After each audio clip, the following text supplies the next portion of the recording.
You guys are on the air, by the way. If you want to talk, do something.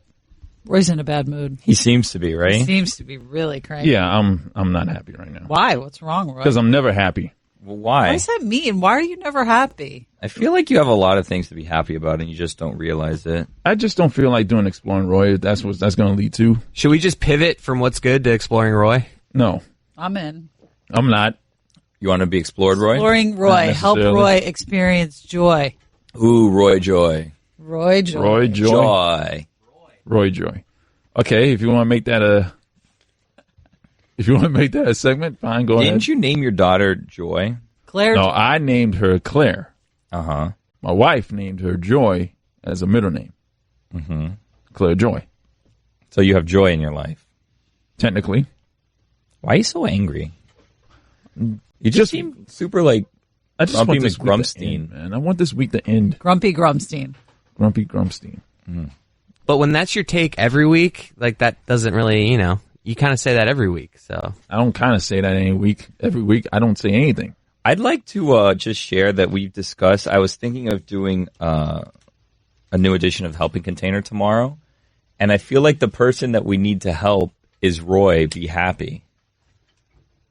All right, I'm a bit happy. I'm a little happier. Why? Because I just saw Stugatz's face. Me too. Did Yeah. you see how excited I has to just be got a when I Golic saw and Wingo Stugatz? day. I raised my hands. I was like, look who's It's here. like Golic and Wingo Day for sure.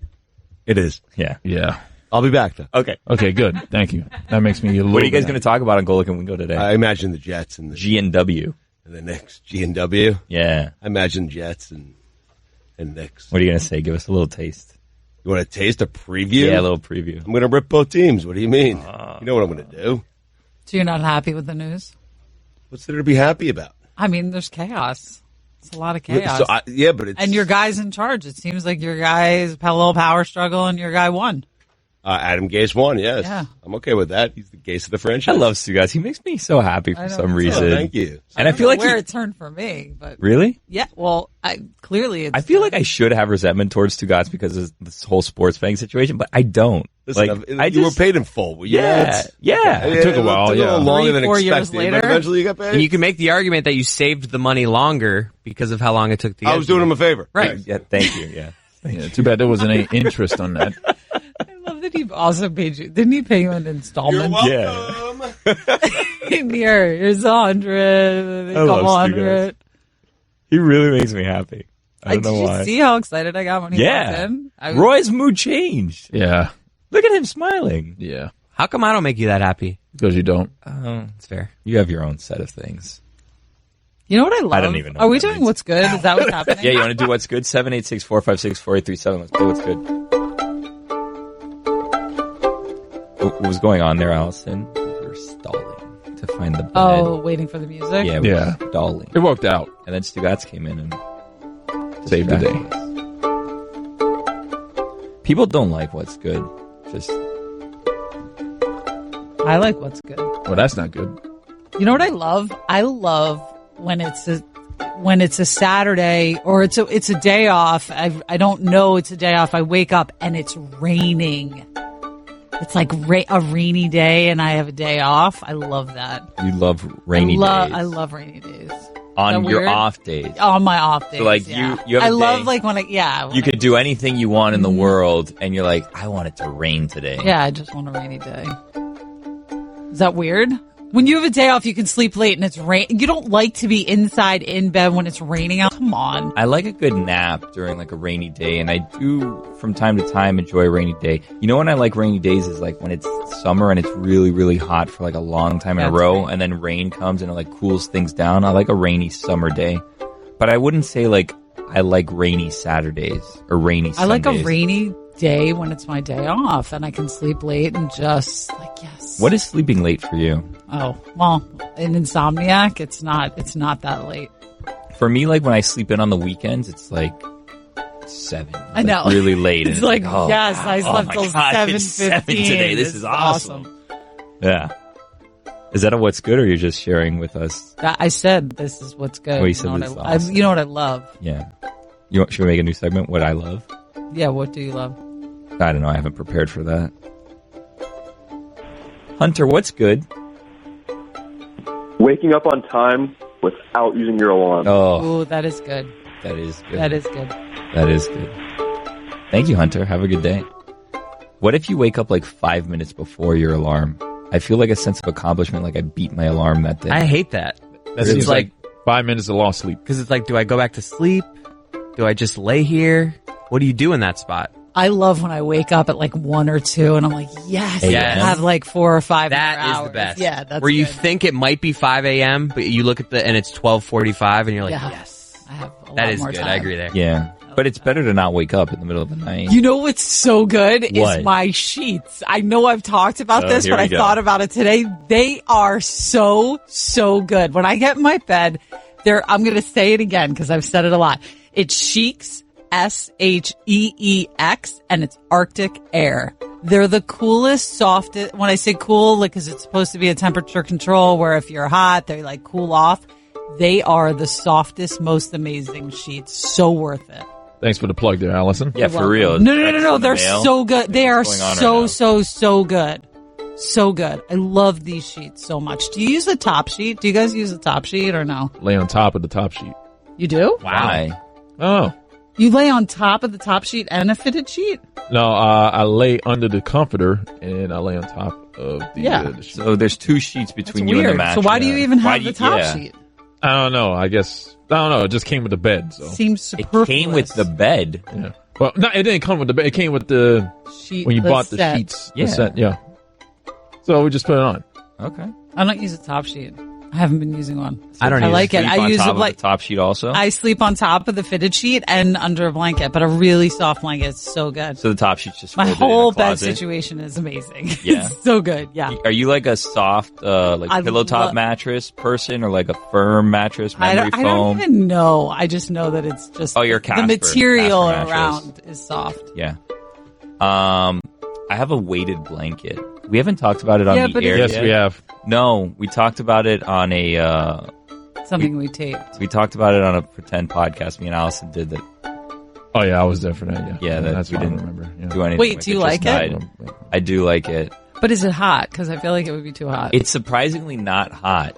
And for whatever reason, it really does seem to work. And it could just be like mental with me, but like I do feel like I get better sleep when I use it than when I don't use it. Sometimes I do feel like it's like today's like hotter, so I'm just not going to use it. But the days that I use it, like I don't have back pain. I don't like toss and turn at night, and I go right back to sleep. I feel like they would be too restrictive. Like I would feel suffocated. You would with a think, weighted but blanket. no, it just feels like a hug. It. What's the one you use, or you don't know? I don't know. It was a gift. It was a gift I didn't know that I wanted, and then when I got it, it was delightful. That's good. And gift so that you is don't that know you on want. top of another blanket, or is that your blanket? It depends. Sometimes maybe I'll do that above the top sheet, or sometimes I'll do it. I think yesterday I had it over my comforter, which is weird because sometimes I'll put it in between my comforter. I have no rules with the weighted blanket. I just kind of see where I go that day. Some days I don't use it. Some days I don't. Francis, what's good? Hey, what's going on, everyone? Hello. When you wake up in the morning, you're going for breakfast, and you decide I'm gonna be healthy. I'm gonna get a banana, and you peel it back, and it's just perfect. No strings, Oh. no smudges, No it's the best. bruises. no bruises. You just go right in for a bite. You I don't kind even of have like to the pick at it. strings. You pull them off. I don't eat them. I'm saying I don't mind when I see the strings. I like pulling them off. What? You guys don't like? string cheese? Stress Yeah. reducer or something? You just when you peel a banana and you see a couple strings and you pull them off. Then your you- hands get all sticky. Francis knows. You don't want the sticky Yeah, fingers. it's just one of the like, little. Yeah, little I don't like the strings. Life's The simple smudges are pleasure. the worst, though. Yeah. What do you do with like bruises on bananas, Francis? Like, do you eat around them, or like, do you cut it off, or do you just It depends how big it is, but I think you just got to power through. really? I agree. If it's a big one, maybe you could peel it out. But if it's a small one, you got to power through. Right. If there's bruises all over it, then I'm going to move on to another banana. But if there's just one little bruise, I'll eat it. I'll eat a little bruise. Francis is a stronger man than I am. So are you, Chris. I will, like, if I'm eating a banana and there's like a big bruise and I have like a little, here at work, like we have some, plastic utensils. If there's like a little knife, I'll just cut off that little piece and then I'll keep going. There's a lady that my wife works with that I don't know if she uses them to make plantains, but whenever she welcomes everyone at the office. Hey, if you have bananas that are too brown and overdone, bring them to me. I'll take them. Wow. What about the little tip at the top of the banana that's usually kind of gross? Yeah. What do you do with that? That you have to peel off. You get a little knife, you cut it off. How do you deal with the end of the banana? Because sometimes I run into that problem at the end also, where I'll take a bite and there's like a little piece left, and I'm like, I'm gonna let this go. I'm just not gonna. No, the end is the best. That's the best part. What do you mean? But it's the same as the tip on the other end. No, it's like the bottom. It's good. Okay. All right. Well, thanks for calling, Francis. Have a good day. No problem, guys. Enjoy your day. I have an admission to make. Like, I think I'm not well for lots of reasons. One of which is because Roy was clearly eating an apple today, and he was pretty much done with his apple. And I go, Roy, enjoying that banana today? And I was going to ask you if you thought his apple was... It seems like I thought it was a banana, and it was very clearly an apple. I mean, when you eat an apple, it makes a sound. I know. Not the sound that a banana makes. No. And I'm just... Like, what the hell is the matter with you? I don't know. I'm telling you, I'm not well. I love mangoes. Okay. I love mangoes. Do you like mangoes? They're okay. I don't love them. Look at Roy. So the only thing he's really opiniated about. What's your favorite? What are you talking about? I mean, you just had this look like a no. What's your favorite fruit? My favorite fruit, oranges, tangerine. And your least favorite? My least favorite, I guess it would have to be a mango, because I can't think of any right now. I love mangoes. Why? It's just my favorite fruit. I love them. I don't know. Okay. What do you like? You like them how? Like, you don't just eat a mango, right? Oh, I get it. Like, you make a smoothie, a shake. What do you do? Juice? Apple. Mango juice? No, I cut a mango, and they're in season, and they're delicious. My least favorite fruit is a tomato. That's my least favorite. Why? I just don't like He them. hates tomatoes. We've done this. Tomatoes are useful. I understand that they're useful, and I only use them in barbecue type situations, but that's it. Roy also doesn't like mayo, so I don't think we can trust him on it. I don't like mayo either. What do you think the least What are you talking useful about? fruit is? Huh? I'm sorry. What do you guys think the least useful fruit is? Okay, tomatoes are very useful. You can use them for a variety of I things. have no desire to even think about that. Oranges. Blackberry. What do you mean? I mean, you said, what do you guys think? And it's not something I want to think about. Who cares? You have some major tude today. I don't. It's just like, who cares? What's the least useful fruit? Blackberry. We're just talking. I mean, they're all useful. But some are more useful than others. But Would who you agree cares? with that? Can you go to a call? Jeez Louise. Guys, we have an update here. We can I don't know if you want to take him next segment, but you guys remember Matt? He called in a couple months back and he was running for office. Sure, let's see when he's on here. He's called in with an update. Okay. Good morning, Matt. What's good? Oh, hey guys, it's Shelby Daniel Craig. Hey. So I ran for office. You guys gave me some advice. I wanted to let you guys know I won the primary. Oh, that's awesome. Yeah, so I did take your advice. I based my campaign on Kennedy's campaign. I totally ripped off his logo for my signs and stuff. So I think, Matt, maybe don't say that out loud. Like, maybe just be like, what a happy coincidence. Plagiarizes We're just so like-minded, me and the Kennedys. And that's why our logo is so similar. Well, I ran Republican, so I didn't want to, make people think I was a Democrat. Oh, okay. All right. I wouldn't have won that. So when's the big day? Well, I mean, November is the general election, but I live in a small city in Indiana, so we don't have any Democrats. Okay. All right. So I pretty much won already. You don't have one Democrat? Well, I mean, not in my district. All right. Well, thanks for calling, Matt. Congrats on the primary victory. Talk soon. Thanks, Billy. It means a lot coming from you. Oh, thank you, Matt. Peter, what's good? Hey guys, I'm getting married in 2 weeks. Oh, which wow. is awesome. Congratulations. But related, thank you. Related is I really liked Allison's segment on the sheets, so I put them on our registry and someone bought them today. What? Awesome. See? You're going to love them. Congratulations. I'm so excited. Thank Excited. you. This is great. That's awesome. All right. Thank you for the call. Well, you're as excited as someone can be about sheets. Yeah. Peter, where's your honeymoon? We're going to the Dominican Republic. Ooh. Nice. Where are Yeah. you going? Punta Cana? We're going to Punta Cana. Oh. Yeah. Where are you staying? Do you know? You don't have to tell us all that. We're staying at some all-inclusive resort. Yeah. Which I think is definitely the way to go. Yeah. Hedonism? No, just kidding. I'm sorry. What? Why are you looking at me strangely? You know I love hedonism. What? Hedonism. Yeah. What does that mean? Why are Love you looking hedonism. This is a conversation we had to go on. So Peter called us to tell us about, that he's getting married and his honeymoon, and he's sharing details, and you just sideswipe him and you start making jokes about hedonism. I wasn't making jokes. It's an all-inclusive resort. That's why I said it. It wasn't a joke. Do you think that's an appropriate place for him to go on his honeymoon? Yes, Hedonism. of course. Get out of here. Peter, I went to an all-inclusive in the Dominican Republic a couple years ago for a wedding. The only thing I didn't like about it, air conditioning. So the rooms had air conditioning, but like the restaurants and stuff, like where you'd eat, didn't have air conditioning inside. And it was in the summer and it got a little hot. But there's also like open air restaurants and stuff like that. But I'm just kind of putting that on your radar. Maybe pack a fan or something if you want to stay cool. I don't know where you're from, so I don't know what type of temperature you're used to.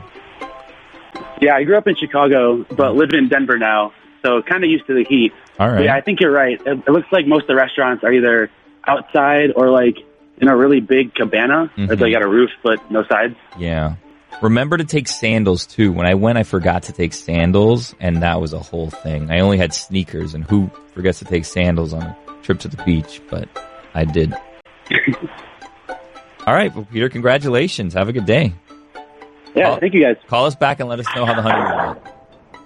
Definitely. All right. Are you going to tell people about hedonism, or I am you not seem to going really tell be people. eager I to tell a story about do hedonism? Do I seem eager? All right. When we come back, Allison Turner is going to share her story from hedonism. This is the Dan Levatar Show with the Stu Cats on the ticket.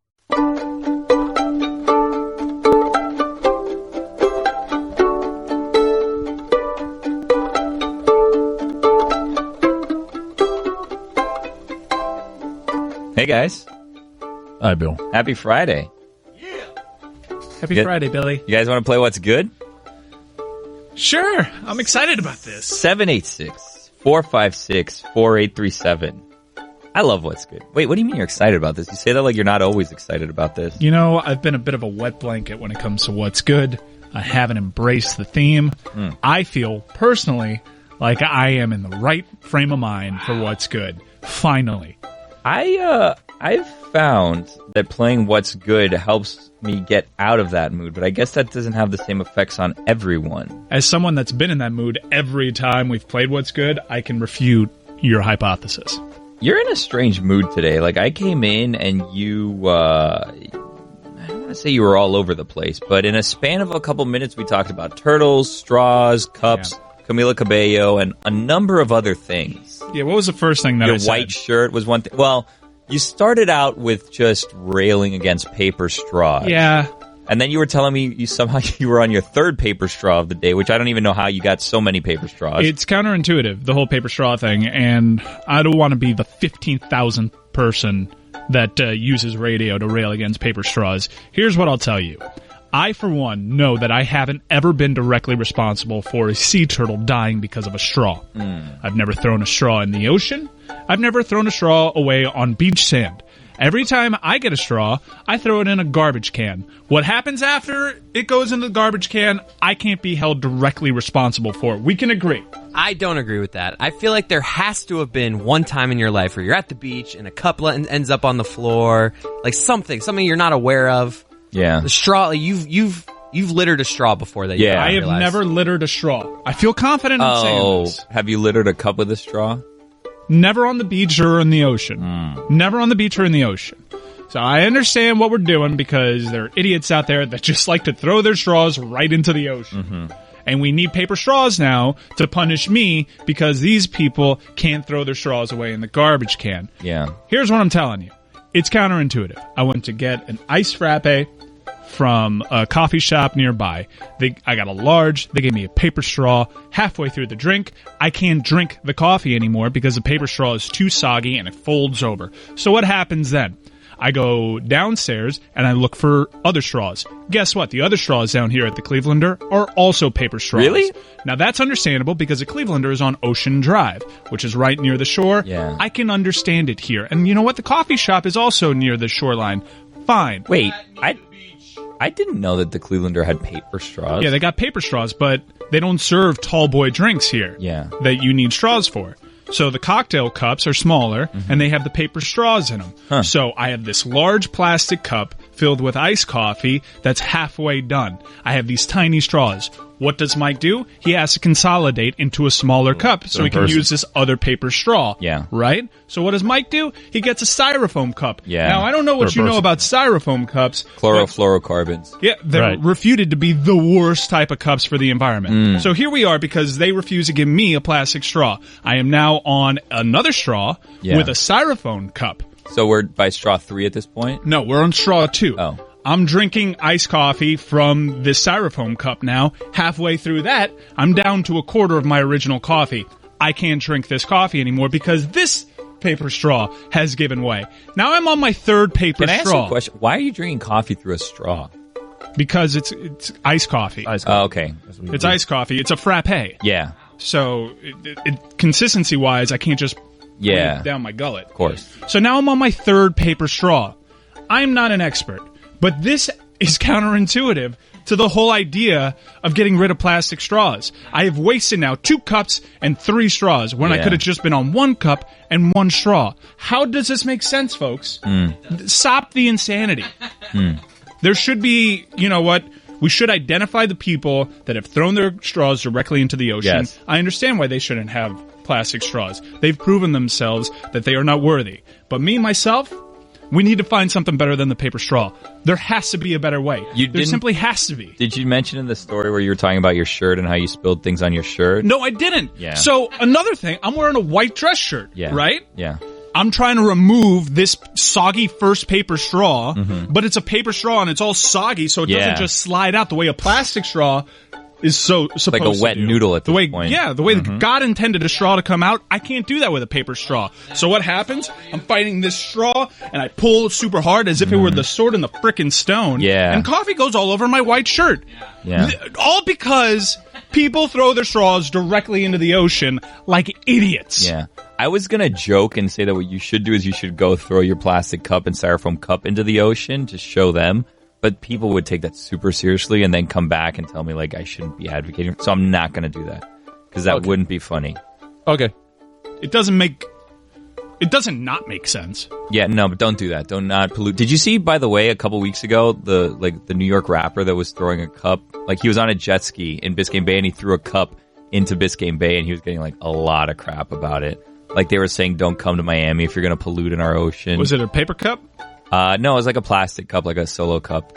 Yeah, that's a bad look. Who's a New York rapper? I don't remember. Is it who DaBaby? This is DaBaby's No. I don't think it was. I don't even know where DaBaby is from. I do kind of feel like I'm getting old, specifically when it comes to hip hop. Yeah. Because DaBaby's like super hot right now. I'm like, who DaBaby?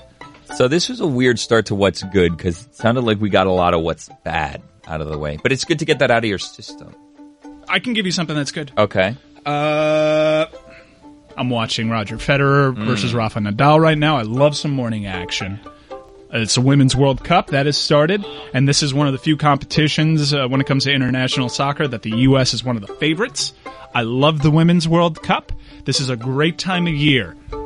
I'm happy. Billy, I saw a tweet yesterday about someone saying that I think we could get Billy into soccer if they change the rules and they make it so there's... I've thought about that. There's 2 balls. 2 balls. Yeah, I've thought about that. And maybe 1 ball's worth 2 goals and 1's worth 1. Well, then I think everyone would ignore the one. No. The one. Billy's right. Ooh, I have an idea. Lord, here we go. All right. So you have 2 balls, right? But you have like those weird balls that are like, did you guys ever see The Wall on I don't know if it was ABC or NBC? Is this a rip-off Plinko game? Yeah, the LeBron James show with, whatever his name is, Chris Hardwick. Yeah, that one. So, in that game, the balls that they had going down, I don't know what they were made of. They looked almost like dodgeballs, but inside they were lit up. So like sometimes they were green, sometimes they were red. If you had 2 soccer balls like that changed color, and depending on what color they were, the points would change, that would be interesting. Because if you just had one assigned, this is a 2-point ball, this is a 1-point ball, then everyone would pretty much, ignore the 1-point ball. But if it was constantly changing how many points it would be, I'd be in on that. But if you ignore the 1-point ball, somebody can just take it and score a bunch of goals with it. Yeah, but I like lighting things up. I like LED lights. Yeah, that's true. So, I have a what's good. Oh, yeah? Yeah. Go for it. The person that runs the Marlins Twitter, she's great. We met her before the season started. Oh, my God. So yesterday, for those of you who don't know, the Milwaukee Brewers, who are a first-place team. Tied for first-place team. And why is that? Oh, because of the Marlins. So they decided that it would be nice, I guess, to tweet at the Marlins, "Hey, Marlins, this home run just reminded us that we never said how much we appreciate you for bringing Christian Yelich into our lives. Thanks for the NL MVP. Hashtag this is my crew." And then they put a video of Yelich hitting a home run against the Marlins. And then the Marlins Twitter responded, "Oh, nice. Let us know when he hits a 16-run homer."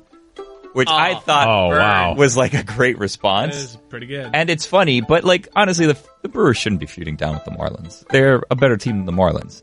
And that tweet, by the way, set off a lot of Brewers fans because I started going through the responses.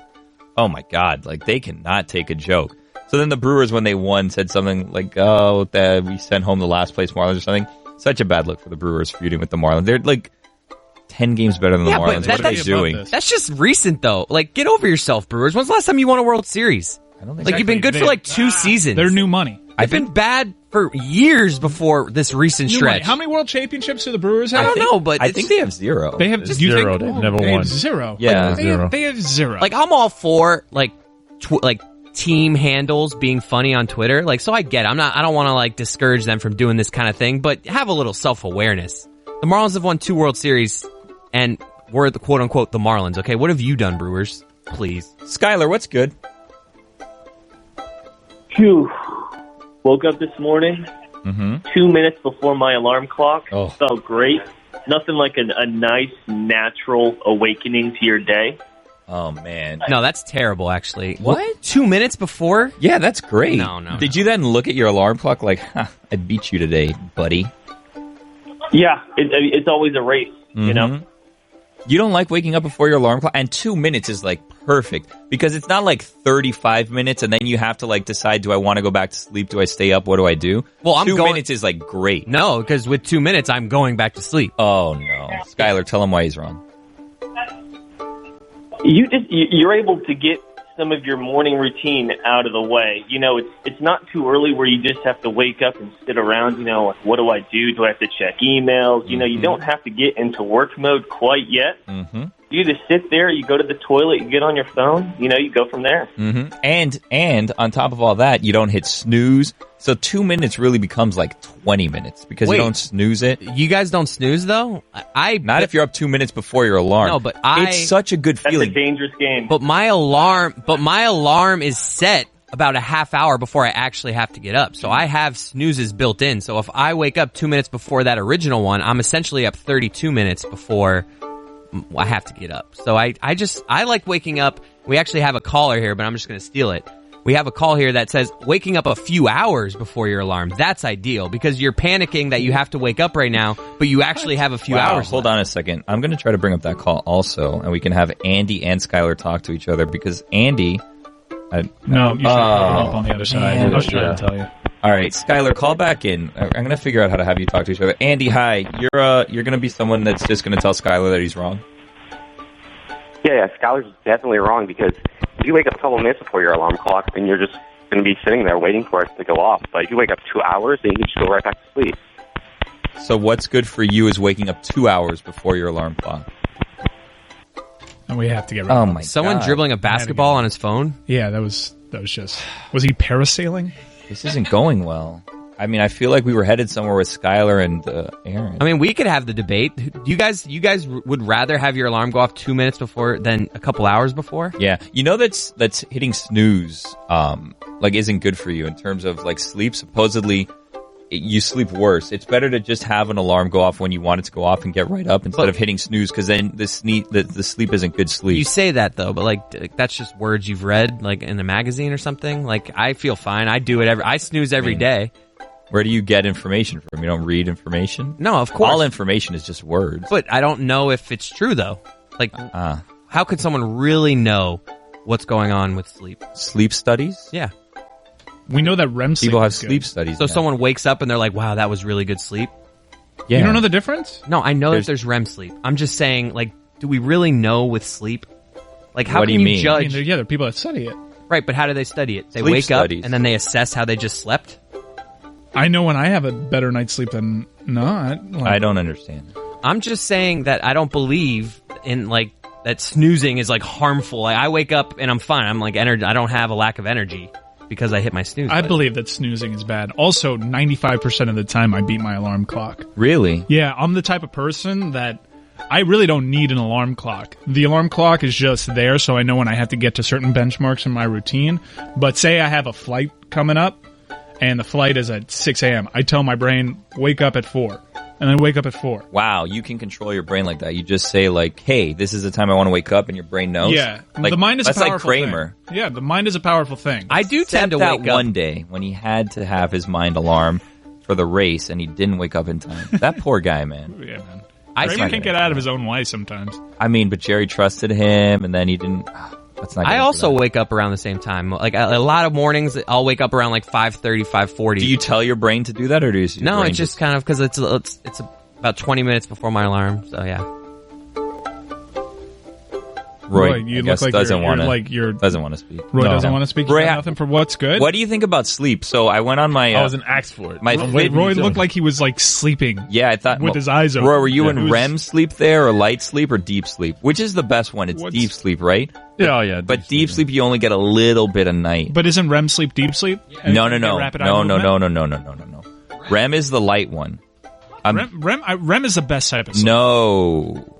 Is it? I think it is. Really? REM's the That's good what I stuff. thought. REM's what you want. REM's what you want. What about deep sleep? I think they're synonymous. No, they're different. I I'm think looking at my Fitbit that's app the right same now. thing? Yeah, no. REM and deep sleep are not. So there's, based on my Fitbit app right here, there is awake, REM, light, and deep. And then it'll break down like how much you were doing of each and when you were doing of each. Wow, I got an okay. No, 5 hours and 52 minutes is not that good. But I wasn't awake all these times. I wonder how it determines if I'm awake or how not. the hell does your phone know how your sleep is? No, it's your, so it's like, I don't it's trust my that. Fitbit. I don't trust No, that. well, I don't trust that. Come on. I trust Fitbit. You trust Fitbit because there's an LED light that's flashing against It the tells top me, part of your it tells wrist? me, yeah, I trust I love Fitbit. What does it go off of? Motion? I'm How assuming can it that does. thing- It does it by your pulse, your heartbeat, I don't or mean whatever. to be the skeptic, but how can you explain to me how it knows that you're in deep sleep? The LED light pulsating off of your. I'm assuming that it top of tracks, lack of movement, and it tracks that your resting heart rate is lower than it would be when you're active. I don't know. I mean, I don't have answers. I don't so know. far, I we don't have. know. Could be suitable. I don't believe things because they're just words, and I don't know how this works because it's a light. Chris doesn't believe in science, apparently. I'm steak sauce. What's good? Wait. Hey, I recently had a chance to meet Tim Kirchin. Ooh. And it was the second greatest moment of my life. What was the first greatest moment of your life? I dunked a basketball in 8th grade on a regulation rim. Wow. Are you married? Do you have kids? I'm married and I have kids. The birth of my 4th child is the 5th greatest moment of my life. Okay. And what are 3 and 4? 4 is when Izzy Gutierrez followed me on Twitter, and we were DMing about brunch spots in Denver. Okay. And 3? 3 is the day I met my wife. Wow. So where's the wedding day? If I don't know how far you've ranked these things, but we're by 5 right now. Easily top 10. Top 10. Why is it that 7, 8. your 4th child was number 5 on your list? I just felt like that was when I was finally mature enough to have a child. Oh. All right. This is exciting. I was hoping Chris would scream, I have a child, but he didn't. Come on, Chris. Come on, Chris. No, I'm just actually looking at multiple websites that Oh, he's have reading now. the opposite of what you said. They're words. They're written words. So, Well, how do you know to trust that website? Because it's just words. Exactly. My point is that you can read a lot of things. I can look up almost anything on the internet that helps. Steak sauce, do you believe in science? Steak sauce. I do believe in science. Yeah. So how do you feel about this whole REM deep sleep business and the alarm clock situation? I trust my Fitbit. Yeah? Speaking of alarm clock. Wait, what's your... hold on a second. Not to get too personal, Rem, and tell me... sorry. I don't know why I called you Rem. Steak sauce. Steak sauce. Yeah, steak sauce. I mean, feel free to tell me no, but I feel like we have a friendship here. What is your what's your Fitbit name so we can track each other's activities?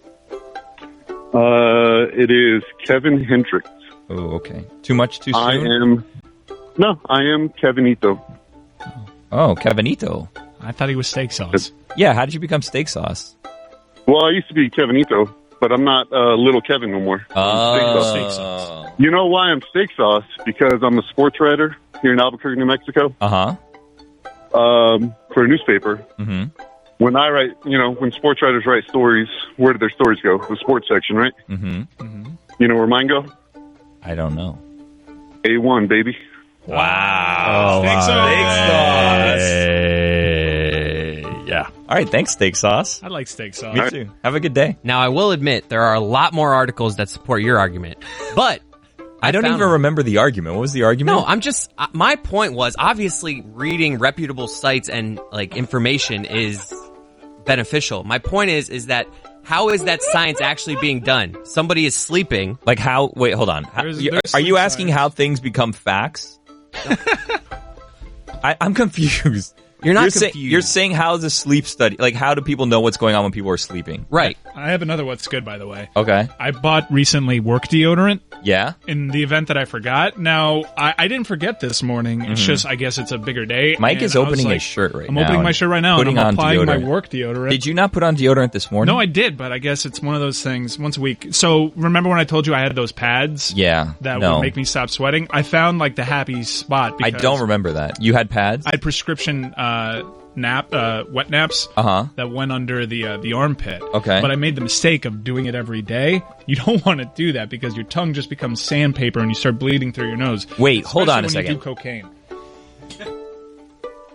This is the Dan Levatar Show with the Stuckats on the ticket. Wow. Sorry, I didn't know my mic was on right. Wow. 2 segments of What's Good, huh? We have a lot of calls today, which is surprising because usually we run out of What's Good calls in 2 seconds. You look like you smell the fart, Mike. Like something's bad again. Remember my what's good was I got Federer and Nadal going. I love some morning action. This match sucks. Oh. Nadal is totally dominating Federer. Federer is going to lose in straight sets. Federer is serving balls into the stands because he's so frustrated. I, for one, have never seen Roger Federer this frustrated. We just lost what was probably going to be my favorite What's Good call of the day. So I'll just tell you what it was. It was Bridget. And she was calling to say what's good is when you step on dog poop and you notice it right away. And then you go and you wipe it off on wet grass and it comes right off. That's great. I guess that's never happened to you. No, because there's always residue. I never get it completely off. I mean, what's good is when you're about to step and poop and you realize last second and you move your foot and you narrowly avoid the poop. Yeah. I mean, what's going on with you and the birds at your place?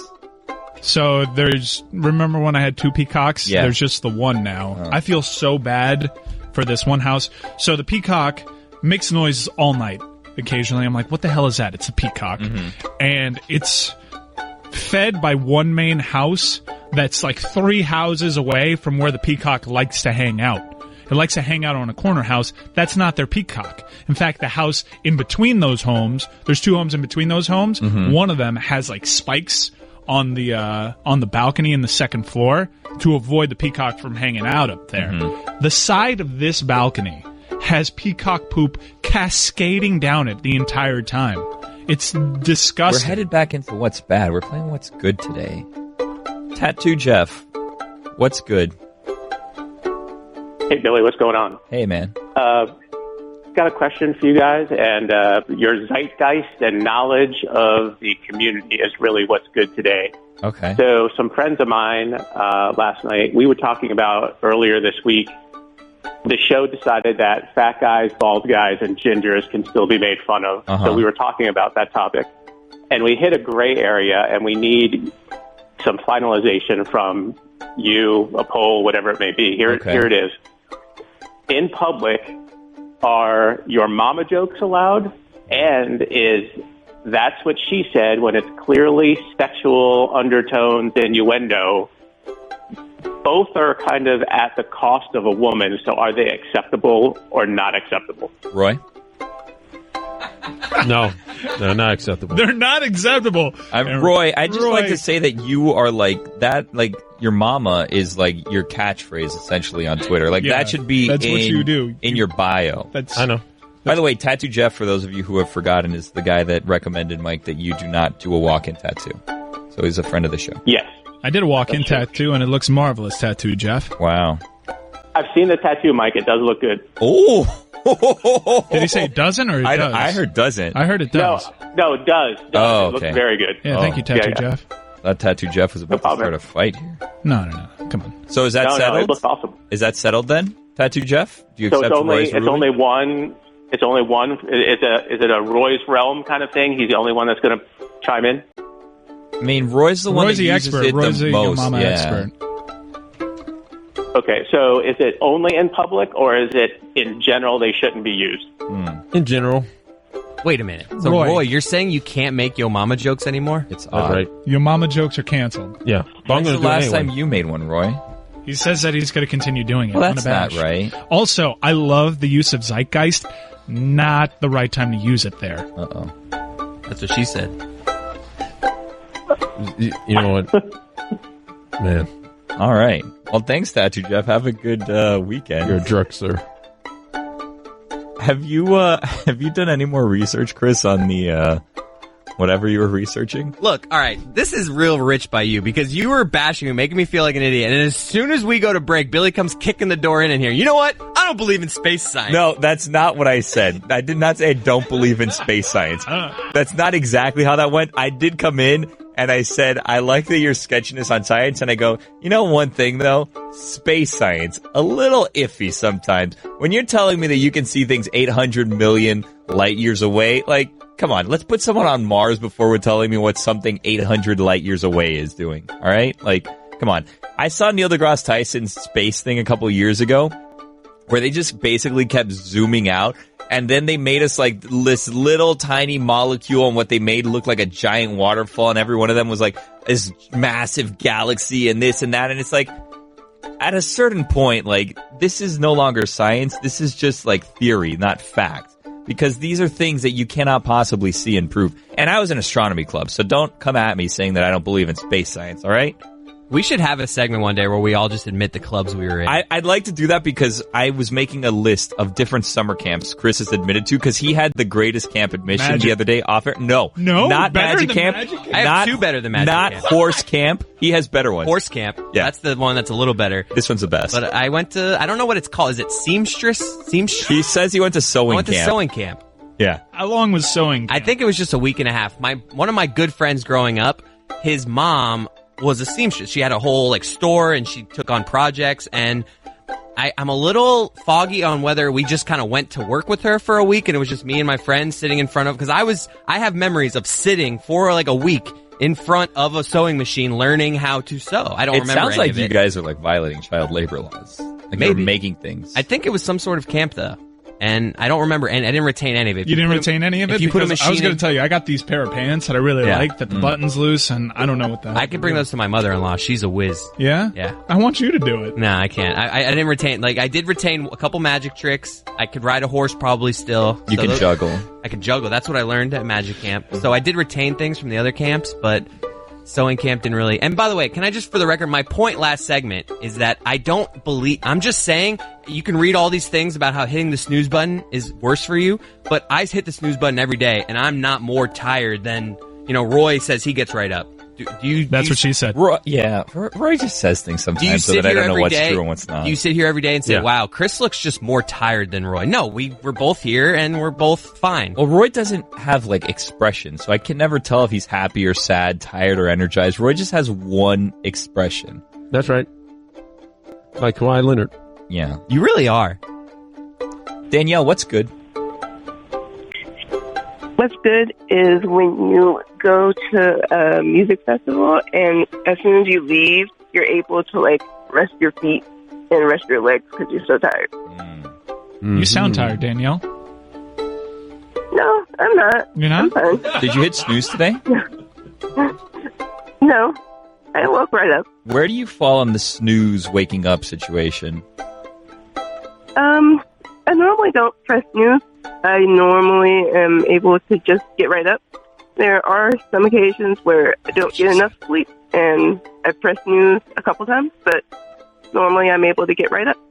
I have a follow-up on the resting your feet after a music festival. Is this the same pleasure that you get from resting your feet after a theme park? Because I have this similar feeling when I like spend all day at Disney World. I get back to the hotel. There's nothing better than a nice little post-theme park relaxation.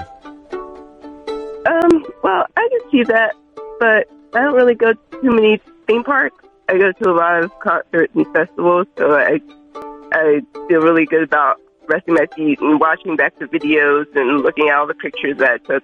That's a great feeling. But I haven't been to too many theme parks. This gets me down another thought. She references going home from a music festival and watching the videos because you're at a concert and you do these videos. Mm-hmm. I started doing these videos a lot less when I go to concerts because I've learned that you never watch them. And when you do watch them, they're not a good quality video, and you sit to yourself and you sit there and you say, wow, I wish I would have just taken this in, as opposed to now I'm rewatching it and I'm not getting the same joy out of it, so I missed it at the time and now I'm missing it.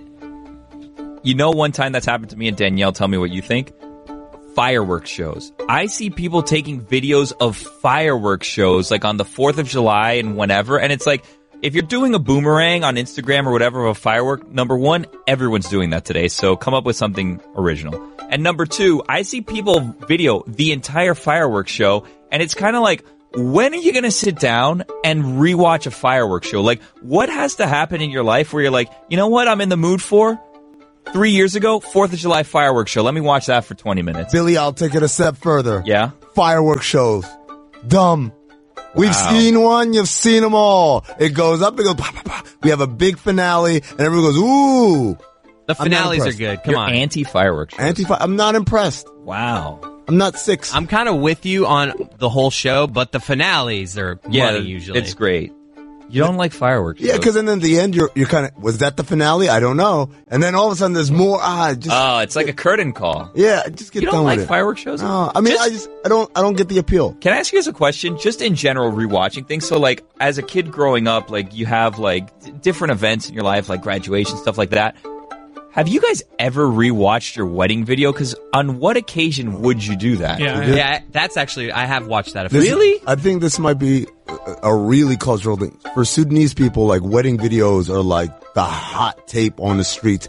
Not only your own wedding, but other people's weddings. Hold on a second. People watch other people's weddings like it's in like... Sudan, you buy other people's wedding videos? No, you don't buy them. It's always like you pass them around. Oh, like, I thought you made it sound like there's a black market where you can just buy wedding videos. I mean, no one buys it because, you know... No, they're traders. But yeah, you trade it. It's like, yo, have you seen Mike Ryan's wedding? Like, people who don't even know who Mike Ryan is personally, like, word, let me see it. Like, and look what she was wearing. And they do this all the time. They love wedding videos in Sudan. Of strangers? Strangers, yeah, they can. Billy, really? I think it means tapping into something. You're having a wedding coming up here in roughly a month and a half. Yeah, right? I don't think that I'm doing a video. I think you can charge people. Lebatard and friends. Watch a video? Of your wedding? Yep, yeah. Absolutely. Absolutely. There will be people who want to watch it. You can charge them for a live stream, or you can charge them for just the edited version. Mine's already available if you want. Well, you know. Really? Believe me. How about this? How about this? You buy Chris's and you get Billy's 50% off. No, you're not that works getting, for me. Mine's not going to be on sale. Mine's a new one. You get his 50% off. That's true. That's true. You buy Billy's. You want the hot one. And we'll throw in Chris's video, 50% but like, off. you guys sit down and you watch like the dancing portion of the reception. Like, why? Well, that's like my nightmare. If I'm at a wedding and I see a camera, it's like, I'm not one to dance a lot to begin with. And then to have a camera in my face, like, no thank you. This is Sudanese. First of all, Sudanese weddings are huge, right? Really? There's like 300, 400 people there. Yeah. Right? And they're all sitting around, and there's a camera guy who goes around with very uncomfortable close-up shots on everybody. Yeah. And then you got the band playing, but they're never ready to play, so it's about 20 to 30 seconds of the keyboard guy just warming up. And it's a banana, banana, banana, banana. And then all of a sudden the band kicks in, and then everybody in the crowd starts dancing. Now the bride and the groom, they just sit on these big chairs, and people come up to them and shake their hand and congratulate them or whatever. But there's never actually there's one bride and groom dance. Danielle's still on hold, by the way. Danielle, are you getting all of this? Yeah, I'm getting all of it. Okay, and great. I gotta say, I don't understand fireworks. Like, I don't see what the big deal is. Yeah. Like, they're just there. Uh-huh. Like, I don't understand why people take videos of it. Like, you can see fireworks every year. Like, you don't really need to watch videos. And how do you feel about wedding videos? I've never been in one because I've only been to one wedding in my life. Oh. But whenever I watch them, I don't really see the point. Yeah. Billy, of I'm wedding confused. videos either. Billy, I'm confused of your confusion about documenting what should be the most special day of your life. My confusion is, at what point in your life do you say, hey, it's Wednesday, 4 years after I got married, let me sit back and watch. Like, okay, for example, I had a first communion video. When am I ever going to watch me getting a first communion again? That seems like a wasted video. But of course you get it because like, oh, my kid did this. I'm so proud of my kid. Let me watch my kid's third grade graduation. Like, who's going to watch that? Wedding videos in Sudan, also the very first dating app. What? People will watch the tape and say, who is she? And then they'll find out and then they connect. Really? Honest to God. That happens all the time in Sudan. Like, people will literally just, who is she or who is he? And then one thing leads to another. You made reference to me kind of trying to monetize my wedding, which is not something my fiance is in favor of. I'm sure she would if it pays for the wedding. Man, I have a guy that continues to DM me on Instagram. I don't know how he got through. I guess I replied once, and he just keeps continuously trying to up the ante in these gift cards that he's going to give me. And it was like $1,500, but it was like $25 at Red Lobster, $5 at McDonald's, $100 at Amazon, this, and it's just like a variety, a mishmash of all these things. And he keeps hitting me, this is my final offer, and he keeps upping the ante. So, Guy, if you're listening, call in so we can finally have this public, and we can have this What does he discussion. want in return from you? He wants to go to my wedding. Oh, hell no. He wants to go to my wedding, and but he's promising me all of these things in gift cards, and I feel Even like if it was cash, I don't know if I'd take. But here's the thing. You could just go to Publix and don't do this, people. I'm telling you right now. He could just take all of the gift cards off the rack and walk out with gift cards with nothing on them. And I'm just trusting that he's going to give me $300 in Buffalo Wild Wing gift cards. Oh, no, you can look up the serial number, and then they'll tell you. By the time I have them in my hand, he's there. And what am I going to do? You gotta meet him before the wedding. Yeah. Like a month before. To make sure that I just feel like this is a lot to deal with. Yeah. That's what she said. This is the Dan Levatar Show with the Stu Cats on the ticket.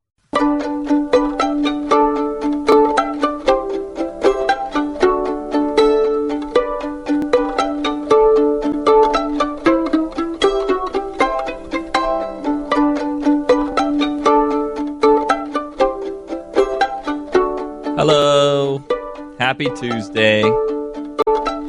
It's time for another edition of What's Good. 786-456-4837. Usually this is like an end of the week type thing, or like an exercise that I'll do in my own head like early in the week, but like everybody's super grumpy pants today. I don't know what's going on. Roy just said into my headphones, whatever, just out of nowhere. Just turn on your microphone whenever you want. No, I said that because I noticed that you like to put a little delay in before you start the segment.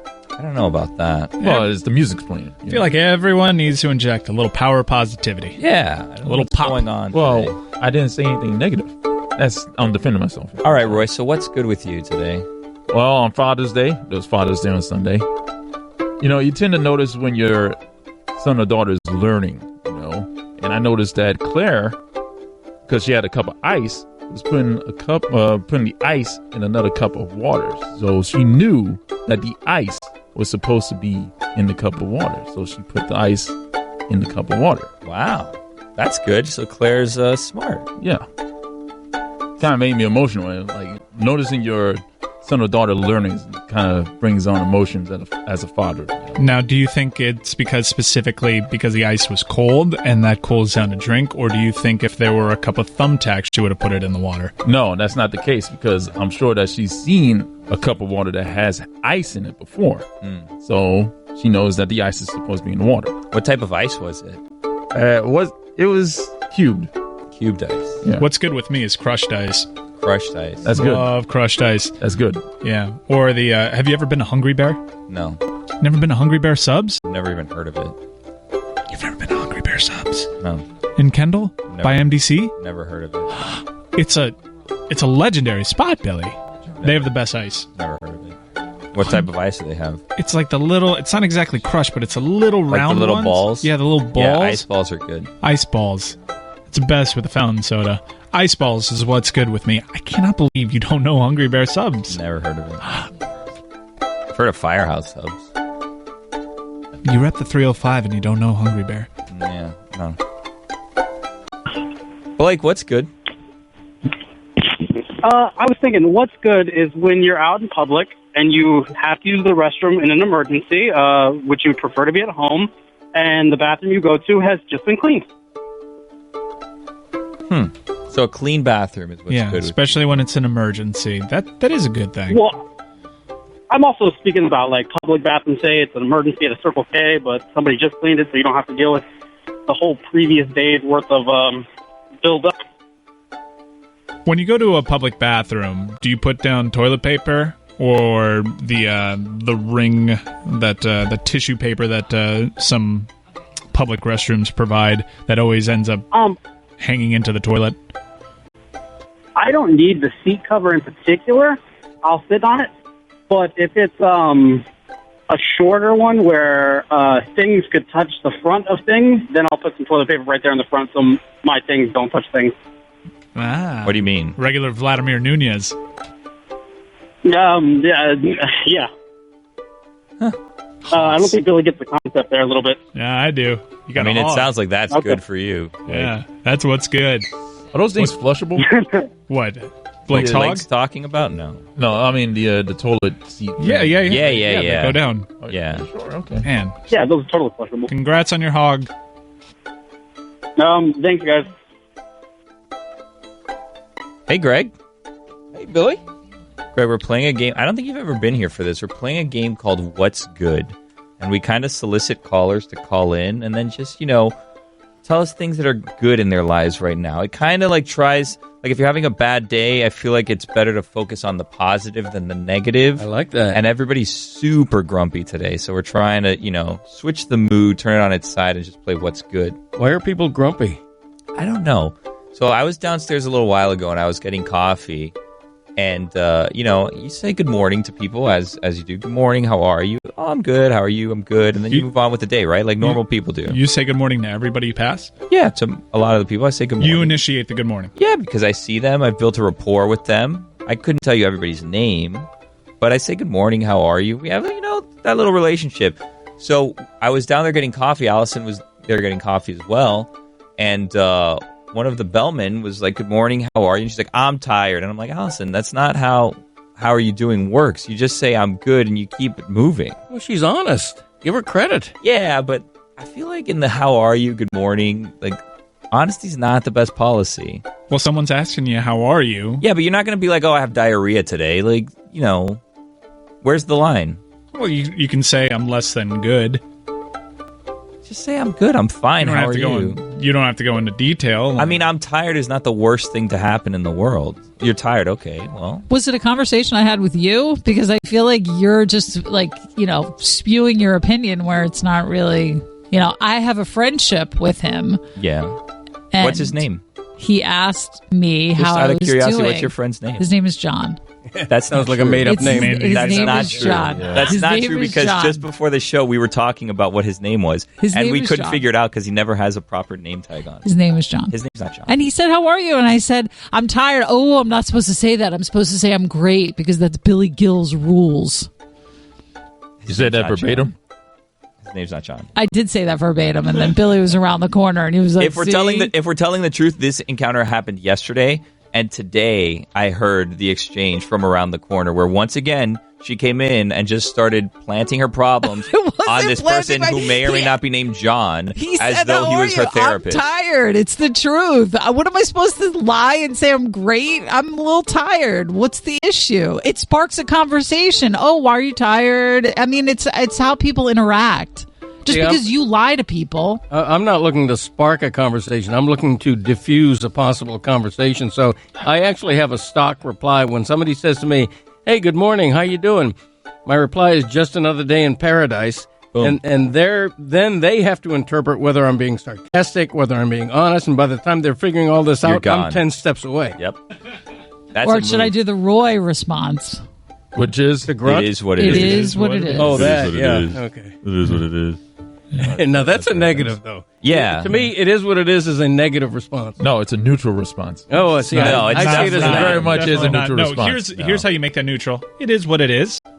You say it in a very dark and depressing Big gloom. No, that's just the tone of my voice.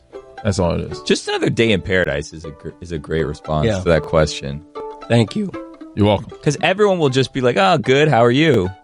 You know where I get caught up? So I get caught up at the end of that exchange. So like when someone will say, "Oh, have a good day," I'm just so conditioned to say thanks, you too, where they can say anything and my response is almost always thanks, you too. Mm-hmm. And I will often say thanks, you too, to things that don't apply to people. For example, I'll go to the Marlins game and they'll scan my ticket and say, "Thanks, enjoy the game." I'll say thanks, you too. And it's like, well, you're kind of going to be out here, so you may not enjoy the game. Like yesterday, we had a caller that called in for the local hour. The local hour ended. We went to the national hour. And I said, "Hey, you know what? We're not going to get to you today. Why don't you call back tomorrow? We'll talk to you tomorrow on the local hour." And he said, "Oh, okay. Thanks, Billy. Have a good show." I said, "Oh, thanks, you too." I don't think that person's necessarily having a show. Right. But I'm just so conditioned to saying thanks, you too, after things where I feel like it is coming off as insincere now. But the chance, there is a chance that he was having a show. That's possible. So give yourself the benefit of the doubt. Yeah. Allison, can you give me any names of anyone on hold? Just one they're name. all up here. Look They're at all your named screen. John. Yeah, I told you the screen's not Justin, working. Kristen, Daniel, Justin, the Eric, Jacob. I think you should go to Jacob because Who's he's the Jacob that Jacob you guys from before. What accused line of is lying. Jacob on? He's on. Wait, hold on. Before we get to Jacob, what line is Eric on? Because Eric's called every day for like 3 weeks to talk about lazy rivers, and I always miss it, and then we have to go to tomorrow. The Eric is on line 5. Hello, Eric. What's good? Hello, Billy. What's good? It's Tuesday. Lazy rivers are good. Mm-hmm. Now, Eric told me yesterday off air, because Eric was one of the guys. Eric, are you the one that I told to have a good show, or was that somebody else? No, that's someone else. Okay, so Eric is going to take his daughter to Atlantis soon on a vacation. He wanted to talk about the Atlantis Lazy River. And he called in a long time ago to talk about lazy rivers. And he's also, Eric, correct me if I'm wrong, you are also the Camila Cabello fan that called in a couple weeks ago. Yes. All right, so what did you want to say about lazy rivers? So, well, first of all, is Atlantis a sponsor? I don't think so. I don't know. Are you going to say something bad? No. Okay, well, let's just put it this way. It's a very hectic place. Just remember this is what's good, not what's Allison today. No. So then you get, you're dealing with all these people, all these long lines on the rides, and then you get to that lazy river, and it's just the most peaceful place on earth. That lazy river is Atlantis. Until you get to the rough patch. It rapids a Yeah. couple times over there at the Atlantis Lazy River. So it's not Yeah, that but lazy. it was fine. I like a little thrill. I went on the Atlantis Lazy River with Sugats. We all did, and we were experiencing it the same way, where we all expected it to be nice and lazy. And then, next thing we know, people are flipping off of their tubes at rapids. I'm holding on to Roy's arm saying, "Don't let go. Keep And your I eyes didn't. on me. Everyone, put your arms up so I can see you." Like, it became a rough experience for me, the Atlantis Lazy River. Yeah, that river put a little bit of effort into it. It wasn't that lazy. I feel like the lazy river is probably the only thing with the word lazy in it that's seen as a positive. Are there How about other... a lazy Sunday? Yeah. That's seen as a positive. How about Lazy Boy? Seen as a Ooh, positive. that's good too, and I just came out with the Lazy Susan. Does anybody know what that is? Yeah, of course. The lazy Susan's the best. Yes, that's good. Yeah, so I take back what I just said. Allison, Lazy's a great word. You know what a lazy Susan is? I do. Aren't they How about great? that? What about a lazy boy? Isn't that a chair? Yeah, I think I Roy just said said that. that. But yeah, you're that's out of right. room. You're out of room. 1 second. No, no Step judgment out. today. No judgment. But that's not lazy spelled properly, right? That's L-A-Z hyphen something. Yeah, she's tired. All right, well, thanks, Eric. Have a I good am day. tired. Take care. But People's making coffee, so. All right, what was the one you said to get to? Jacob? Jacob. What line is Jacob on, Allison? Jacob is on line 6. Line 6. Jacob, what's good? Hey, well, I will go with what's good is when you're out at the store and you see something that reminds you of a childhood memory or a family member. Like this morning, I saw a Yoo-Hoo. I never see those, but they make me think of my grandpa Reed and staying with him as a kid. They're a terrible drink, but I buy it and drink it because it makes me think of him. Very nice. So that's what's good. Do you drink Yoo-Hoo out of like the little like juice boxes, or you like the glass Yoo-Hoo? What's your favorite Yoo-Hoo? I always remember the glass bottles. I had a few of the little cardboard or what are the cartons. Mm-hmm. I guess glass, even though glass isn't really great. It's dangerous if it breaks, but that's not good. Jacob, any lies today for us? Wow. No, actually, I was calling to defend myself. The saddest thing is I left the blues parade when my buddy told me about Friday's show. So I'll just go point A to point B, and obviously it's your show, so jump in. So on the Undertaker thing, I'm not on Reddit. I think the only few times I've been on Reddit is to look up Ken Bone's history and to find the soundboard someone created for the show. I've been Google searching Undertaker Cracker Barrel, and I don't know if that is a story or a tale, but that was what happened to me. Wrestlers traveled. I mean, most entertainers, they drive from show to show to show. How many people had to see Undertaker in a bathroom? Yeah, the story that's most contended is a story that had a cop. Who's this contended by? Just out of curiosity. Well, the internet and the caller. When the cop stumbled upon you after a random driver put out a cigar in both of your eyes, leaving your cat Adeline. I believe it. Adelaide. I'm sorry to watch in horror. Okay, so skip over the glass eye thing. That wasn't called a Reddit story or anything? We haven't got into that one yet, I guess. I believe all of them. There are people Jacob, purporting to have proof know. that all these stories are fake. Who is purporting this? People What are saying- investigators? Who reported that? Yeah. People are purporting. Who was reporting that I didn't get my eyes burned out on Christmas Eve? Who would know that? People purport. They're not reporting, they're purporting. Okay, well, I'm not on Reddit. My best friend Lee Rand is on Reddit, and who told me about this stuff. Mm-hmm. He actually, on the show Reddit, posted a thread from 8 years ago validating my story. It's the reason that he joined Reddit, was to ask people what he should do or what can be done. So I don't know. I'll guess I'll go look for all the fake stories. I guess I'll call Marion Sheriff's Police Department and bring you guys a police report. That seems because it was probably one of the lowest points in my life, and to have the show that I really do care about it's so silly that this show makes me emotional. Laying it on thick here. I guess it's probably just I believe faking you, it. Jacob, But whenever just saying. Chris said that, oh, you're so cool on Reddit. I don't go on Reddit. I listened to this show for the past 9 years, and I got so excited to call in. I didn't plan on telling that story, but if you want to believe it's fake, that I guess that's your choice and your option. But it wasn't a great moment in my life, but led to everything where I am now, and I have a wonderful wife. So I take it all in stride. But I love that attitude. Like, Jacob, this is the spirit, not the exact spirit of what's good, because I feel like this has brought you down, which is not the intention of this. But to take that negative that you've had in your life and view it in a positive light, I feel like is the intention of what's good. Mm-hmm. It's a beautiful thing. It's the spirit of Pitbull. Jacob, can we fix your day? Can we fix your day in any way? I feel like we've... No, I mean, I'm on the show. I got to say my piece. And so that's it. I love you guys. I love all you do. You're... I don't know why I listen to 4 hours of you every single day, or sometimes more when I'm behind. So I just appreciate it, and it just hurt to have that moment in my life called a fraud, and so I just wanted to call in and share that. So I'm glad we gave you an opportunity to respond to the purports. Does anyone need to apologize to you, Jacob? Roy, maybe you? Nah, not really. Mike, do you want to apologize? I was thinking Roy was the one that needed to apologize personally. Jacob, where do you live? Right now I'm in St. Louis, Missouri. All right. Well, forever in St. Louis, we need to hang out with Jacob. And congratulations on your Blues win, by the way. Well, thanks for the Roy rub again. Meet you under the arch. All right, have a good day, Jacob. Sorry that we ruined your, not life, but, just your spirit today. Allison, who else should we go to? Have a good show. Who else is good? You do. Thanks, you do. Allison, who else should we go to? You should go to Danny because he's in Oregon, and I feel like it's very early. Yeah, what line is he on? He's on 5. Danny, what have we done to ruin your life today? Wait, you didn't ruin my life. I was saying it's good. Oh, okay, what's good, Danny? Sorry.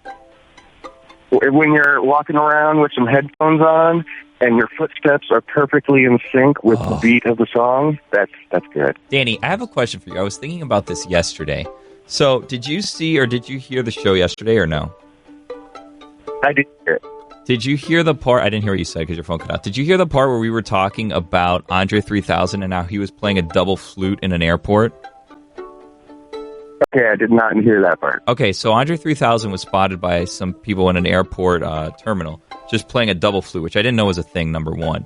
But I was thinking, and this is going to sound rude of me, but like sometimes when I'm in a public place and someone's playing music, it's not really something that I always enjoy, especially if it's like someone that, maybe a couple more practices before we play in public, So I was thinking, and maybe I'm wrong about this, wouldn't it be great if there were instruments that you could just plug headphones into and they could just be listening to the own music that they're playing, much like someone's listening to music on like an iPad or an iPod or whatever you listen to music to? Good point. Yeah, people who play in public unsolicited are a little showy for me. Yeah. Okay, well, now you guys have ruined my life because I'm going to a music festival this weekend, and I have a DJ set up with, like, a car battery that I'm going to hook up to play my own music at. Uh-oh. So I guess you don't like me anymore. No. What's your setup over there? What's Let's slow down. On? Let's slow down, Danny. We're not saying you. Obviously, you are going to do it in a place that's appropriate. You're doing it at a music festival. But, sometimes I'm just walking through, a sub shop and someone's in the corner playing music on a, guitar. I go to like, a magazine store and someone has their drum set up in the corner of the store and they're just playing their drums. Would you agree that maybe that's not the best place? Okay, I can't agree because this one place I used to live, this one dude would always practice his saxophone right outside my window because I lived near a bus stop. And so while he was waiting for his bus, he'd sit there practicing his saxophone. And that guy got really annoying. You know what I was thinking? I saw one time in a Walmart parking lot, someone was playing a violin. And he was kind of just playing for tips. And it really got me thinking on how much people rip you off for a wedding. Because like if I wanted someone to play a violin at my wedding, they would charge me hundreds of dollars to come play it at my wedding. But if I gave this guy like $50, why would he say no to coming to play a gig? Good point.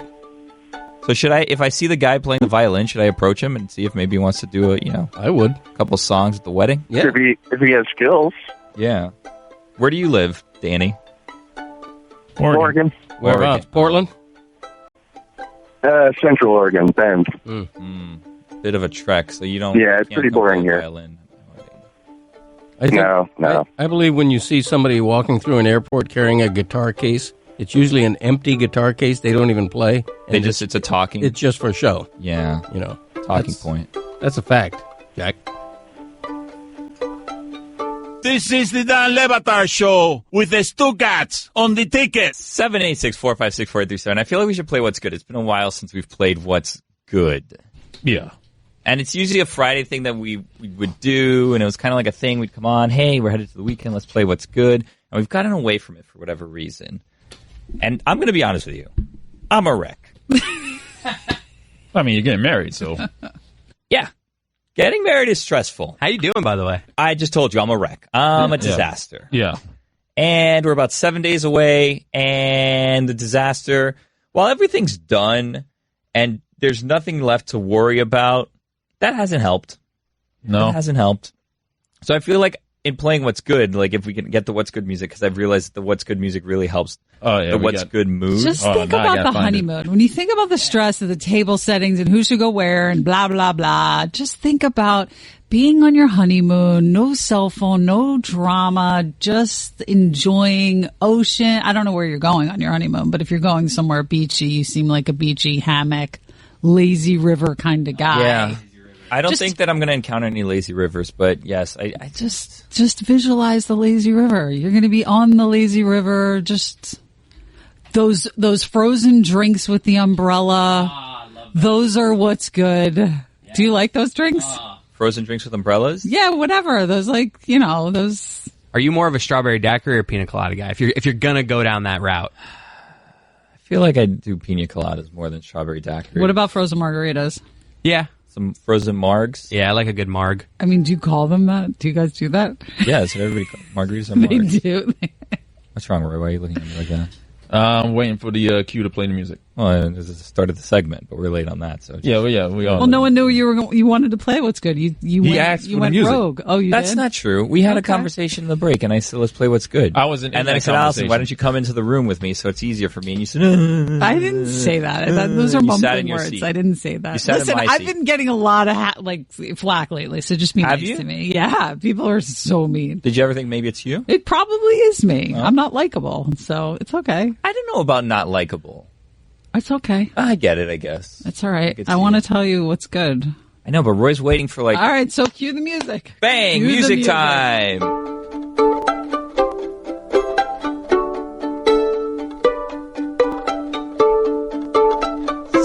786-456-4837. This is the What's Good music, so we're going to play What's Good. All right, now can you say what's good, or are you still holding out for some reason? Oh, me? Yes. Sure. So do you ever order a sandwich and you get the sandwich and they put something on it that you really don't like? It's like, oh, you put onions or whatever on this and I didn't ask for that. I ordered an egg and cheese on a wrap at this place that's delicious, and they accidentally put bacon in my sandwich, and it was amazing. It wasn't a mistake that I was upset about. It was a glorious mistake.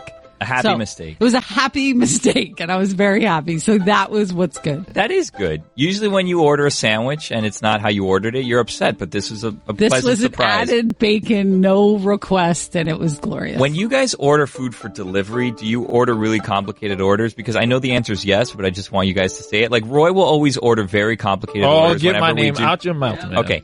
Whenever we order sandwiches, Roy will order very complicated sandwiches.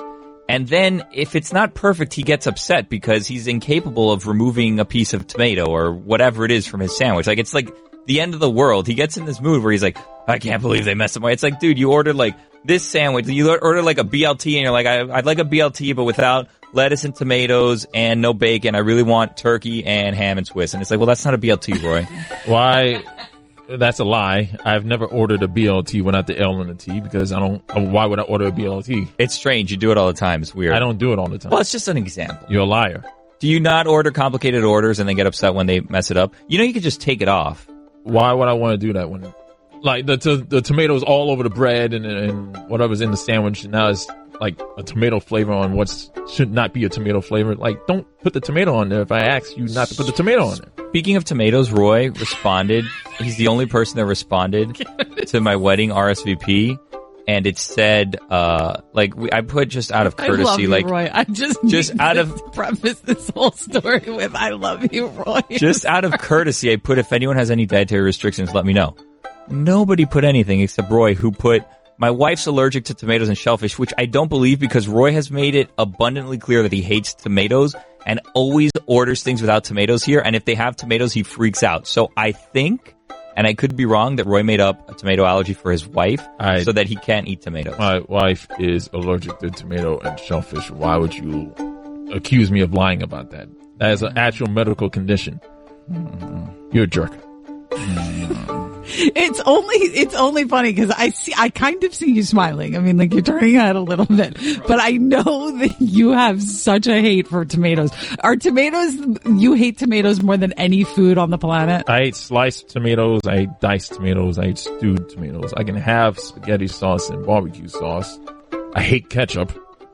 That's just a preference. So wait, you don't dislike tomatoes? Like, barbecue sauce has tomato in it. Can I have ketchup at my wedding? Is that you can allowed? have ketchup on your table, sure. Okay, thank you, Roy. You're welcome. I'm going to be honest with you. I didn't even put those two together. That was something that someone else told me, like, hey, maybe Roy made that up. I'm not going to say who it was. I'm not going to say who it was. I'm not going to say who it was. Yeah, it was Chris, wasn't it? Oh, yeah. It wasn't Chris, but the person is in the room with you. Oh, But I'm not going to say who it was. I would never say that it was mine. I just Not said gonna it's say who it was. interesting because Roy hates tomatoes, so it's interesting. Allison. No, I prefaced this whole thing anything by saying I love you. Can we go back to that? I don't think that absolves you of things, It doesn't though. solve anything. But what did I do? I just said it's That's a interesting. Stugatz move. Wait, Why? I said it's interesting because Roy hates tomatoes. I didn't know that Anid was allergic to tomatoes. It's not We that still I don't don't, believe honestly. you. We still don't know that she is. I love shellfish. All right, you're not gonna have shellfish, obviously, but I love Well, shellfish. Why I would wouldn't put say that on obviously. there? I just, if one person's allergic to it, doesn't mean I'm changing the entire menu. Wait, are you going to have shrimp? You're going to have shrimp. That's shellfish, right? Yes. You're having it, right? Am I having shrimp? I mean, isn't that like a natural? Do I need to have like, shrimp for cocktail? you? What do I? No, I don't eat. Hold on, shrimp. let me I take out a don't pen. eat- Hold no, on, let me listen, no, cater my I'm wedding just to everybody saying again. that- Here we go. Hold on one second. Okay, Wait, no, hold on one second. this Hold on one is second. Hold on one second. Hold on one second. All right, here we go. Hold on, let me write this down. Hold on. wait. Let me change the menu on my Oh, you're taking a Yet request? again. I don't eat Pigs in a blanket. anything. Pigs in a I'm so- blanket. Perfect. Let me write this Listen, down. Barbecue. Pigs in a blanket. 786-456-4837 if you want No. to, a special request because That's this is not Denny's what at my I'm wedding saying. and you can I'm order whatever you saying want. that shrimp is a common cocktail hour Yeah. food that they, you know what I mean? Like same with pigs in a blanket at a wedding. We've talked about this. So I was only assuming that you would have it and you wouldn't change it because there's one person there that's allergic to shellfish. We also know that Chris Cody's wife's allergic to shellfish. But I didn't So- put it on the thing because she could just avoid it. Listen, you asked the question. Listen, I we're all answered adults here. If you're allergic to something, don't eat it, okay? Is that so hard? it. If we're all adults, you made an adult decision to put the question on the actual invitation. It was a and I courtesy. answered it. I mean, Well, it was Roy, a courtesy. A courtesy? But Roy, Really? A courtesy? But Roy, the fact that he tells you that you're the only one that did it, that doesn't make you a little insecure about it? No. No. Not at all. Not if it's a health concern for my wife. Get out of here. Time of wedding start, is that okay for you, or should we push it back? Or No. What Make should it we do? earlier. Make it earlier. Because we're Make it working earlier. that day. I was thinking that, but it's all good. Oh, your job's so hard. I didn't say my job. What a hard hard. life. I drive love south my of this job. thing. Are we going to go to the ocean? How do we do that? If I'm going to be don't honest, consider I people, don't care if man. any of you come. I It was just a know courtesy. that. I know because I that. didn't want to deal Know with the that. fallback of you guys not being invited. I told you should just. Oh, if that you're would there, be if you're not fallback. there, it doesn't make a difference. I said you should just not invite anyone. Is the bar open? How about that? Oh, we already RSVP'd, so if we didn't show up now, you paid for us. That'd be a jerk move by us. Yeah, it would. Wow, It's you not look like you're like making. you really hate it's us not all. like you're making this easy on me. You look like you hate us all. I'm excited for your wedding. I just want to remind you that this segment is called What's good? I Yeah, said yeah. what's good. Did you? Brian, what's good?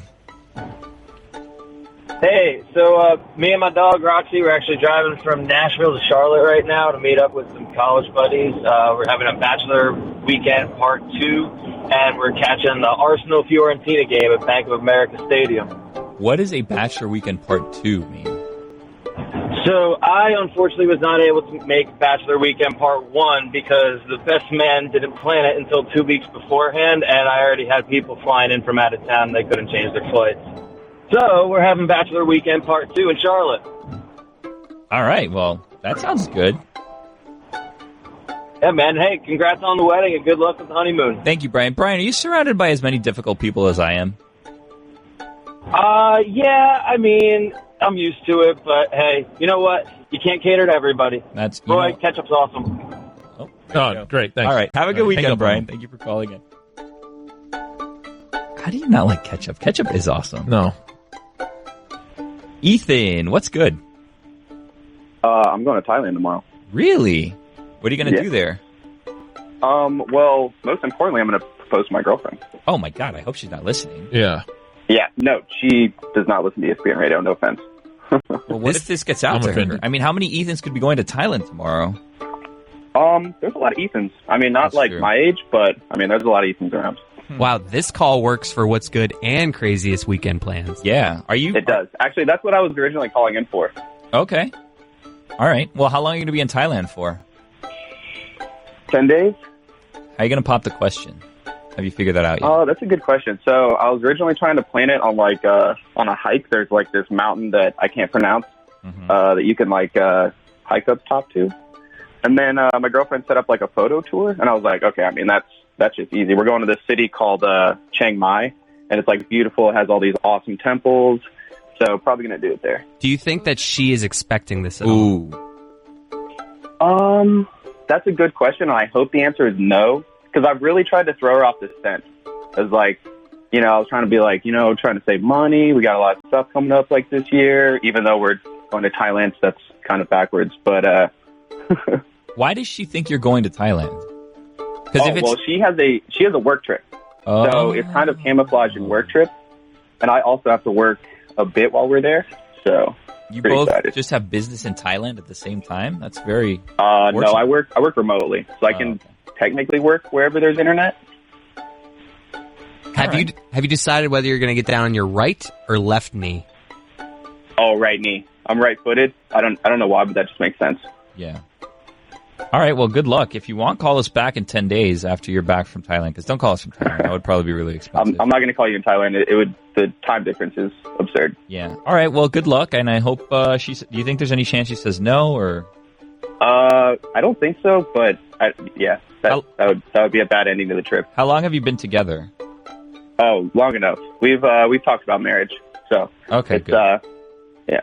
Well, I would say maybe wait towards the end of the trip in case she says no, then it's not awkward like for the whole 10 days. Yeah, that would be kind of a bummer on my first trip to Thailand. Yeah. All right, well, good luck. Have fun in Thailand. All right, thanks, guys. How do you guys feel like What's Good went today? It went fantastic. It was astounding. Just Thanks. like the next week before your wedding's going to go. This is the Dan Le Batard Show with the Stuckats on the ticket. Hello.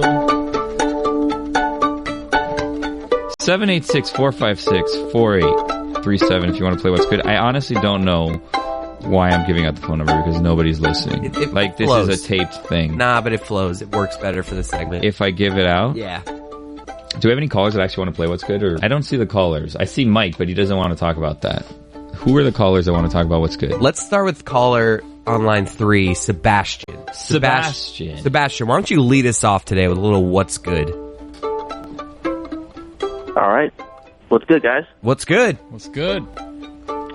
What's good is when you're in a public setting and you got a fart and it comes out not only silent, but also scentless. Nobody gets blamed. Wow. He's not wrong. Yeah. It's a risk, though. Can you like tell beforehand, Sebastian, that that's going to be the case, or you just kind of gamble sometimes? Oh, no. You can never tell. I mean, certain things factor in, diet, maybe if I've been exercising a little more than usual, but it's never a sure thing. So that's why it's so good. I feel like based on position, you can kind of have an idea. Like if you're sitting a certain way, like historically, this has led to loud ones. Oh yeah. Oh yeah. The sound can be, for the most part controlled. I'm talking also with the scent. The scent, that's always the gamble, the roll of the dice. I actually had an embarrassing thing happen a couple weeks ago. I'm painting. I just got a house and I'm painting the inside of it right now.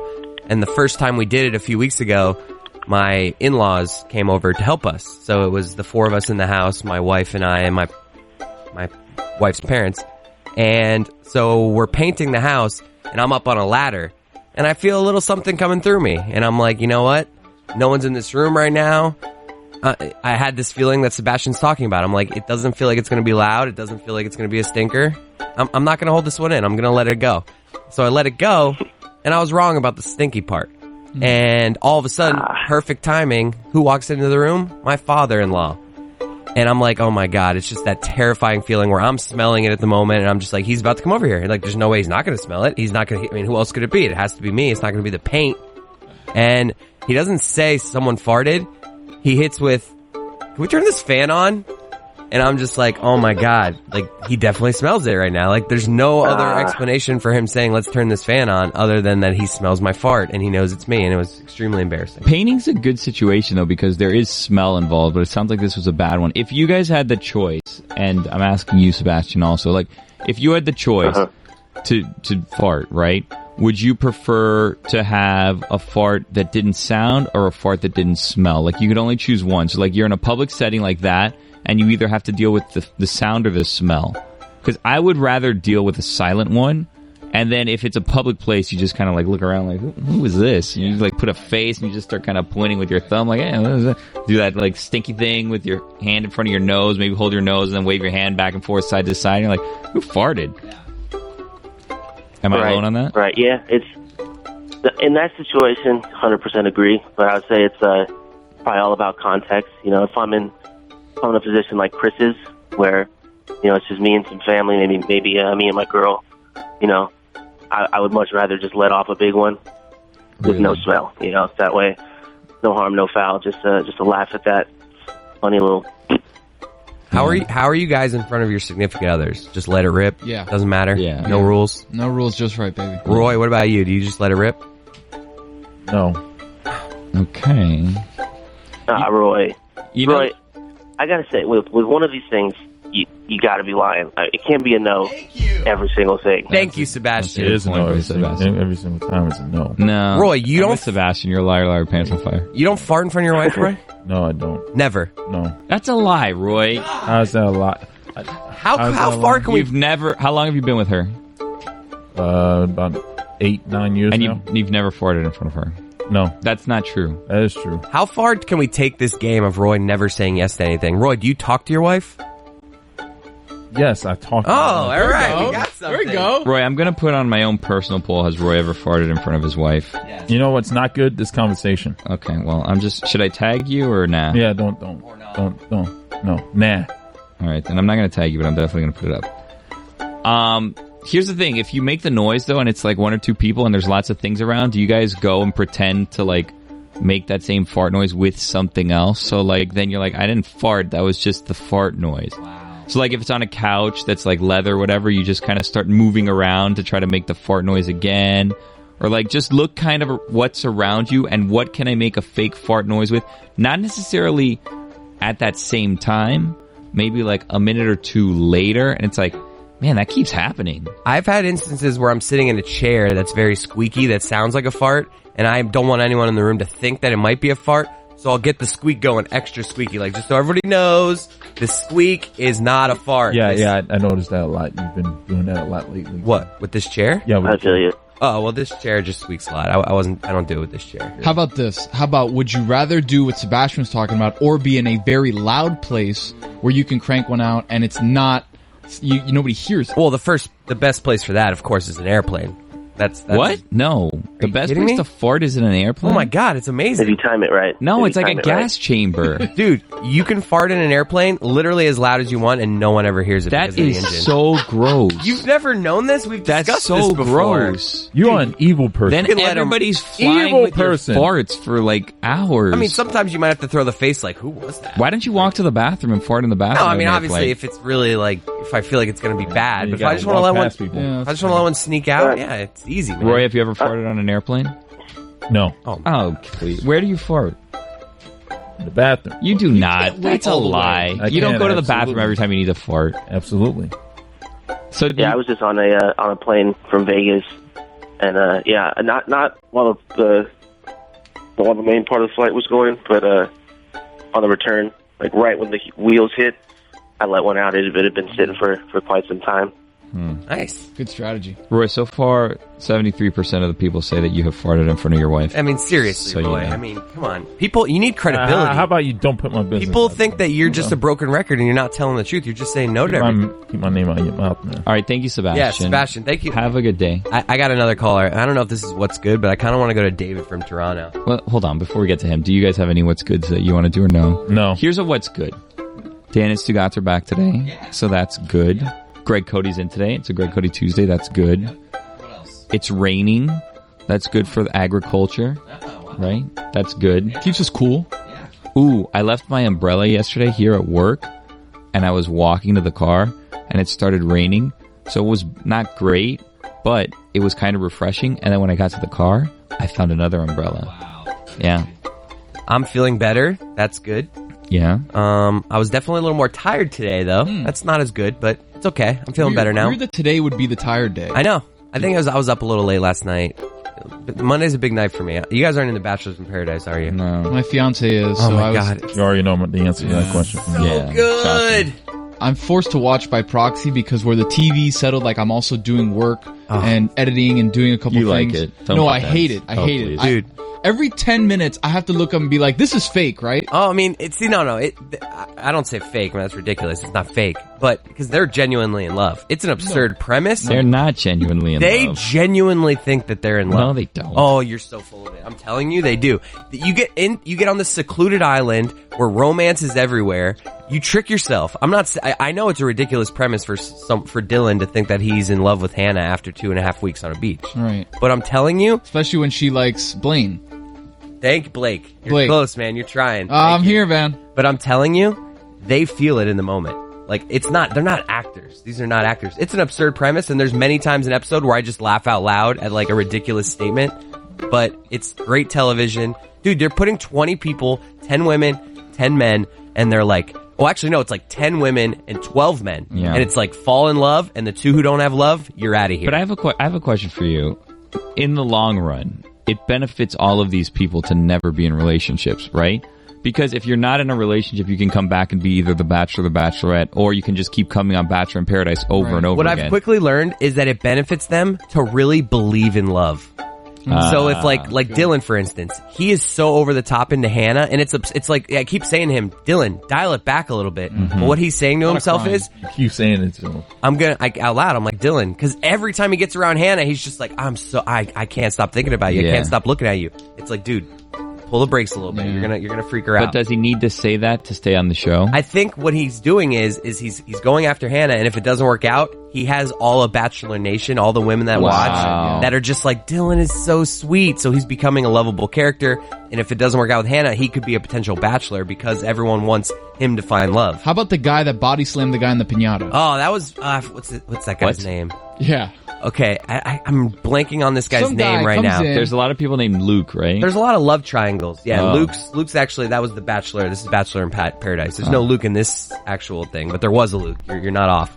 But this guy, there's a love triangle, and this one other guy got involved out of nowhere and just body slammed one of them, and now they're both gone. Right, and I looked up, because obviously I'm working and doing better things with my life. I look up, and there's a pinata, the guy's trying to take the pinata, and the other guy's trying to stop him from taking Yes. the pinata, and then he body slams him, then they're running back and forth at each other on the beach, and it's like... The best part about that is that had nothing, like the love triangle, one of the guys in the love triangle wasn't involved in that. Some other don't random even get dude. me started on that guy. Yeah. Clay? Soft. Clay? Soft as clay. It worked out. Dude is a L7 weenie square. Wow. How can you be an NFL player and be first of that all, much of a weenie? No, see, you're doing this thing. Just because you're a big, strong guy doesn't mean you have to fight every time someone No, argues but with it's not you. even about fighting. There you go. It's about being a weenie. No, but He's a weenie. that actually benefited him because the two guys that got into the physical altercation, the woman was like, oh, these guys are ridiculous. As soon as they get a little upset, they turn into bears and they have to fight. And Clay's over here looking like, look, I didn't want to get involved. I wanted to make sure Yeah, you but were what okay. it sounds like and what it looks like and the optics of it are that the guy that ripped the pinata down was doing his bidding for him, so he like sent him. You know what I mean? It's kind of weird. You know what? We're going to have to bookmark this. I see you're into this show. We might do like a mystery crate something Here we go. with this show. I like it. All right, Roy, quick update. 59% people say that you have farted in front of your wife. It's going down. It is going down. Mike on line 3 Yeah, I 100% wants to don't play What's Good. Hi, Mike. What's good? Hi. Am I on? Yes. My name's Lou, actually. Oh, Lou. Okay. Well. But what's really good is getting my son ready to wake up and start the day. Okay. He's so happy every morning. He's just turned 2, and it's a lot of fun. I'm about to go wake him up. That sounds great. Oh, wait. I got some questions, Lou. You have... Yeah, are you being sarcastic? I can't No, tell. what's wrong with you people? No, I am 100% genuine. The only reason- I love every morning. I get to wake him up and like get him ready, and he's always excited. And he's like recently started talking a lot more.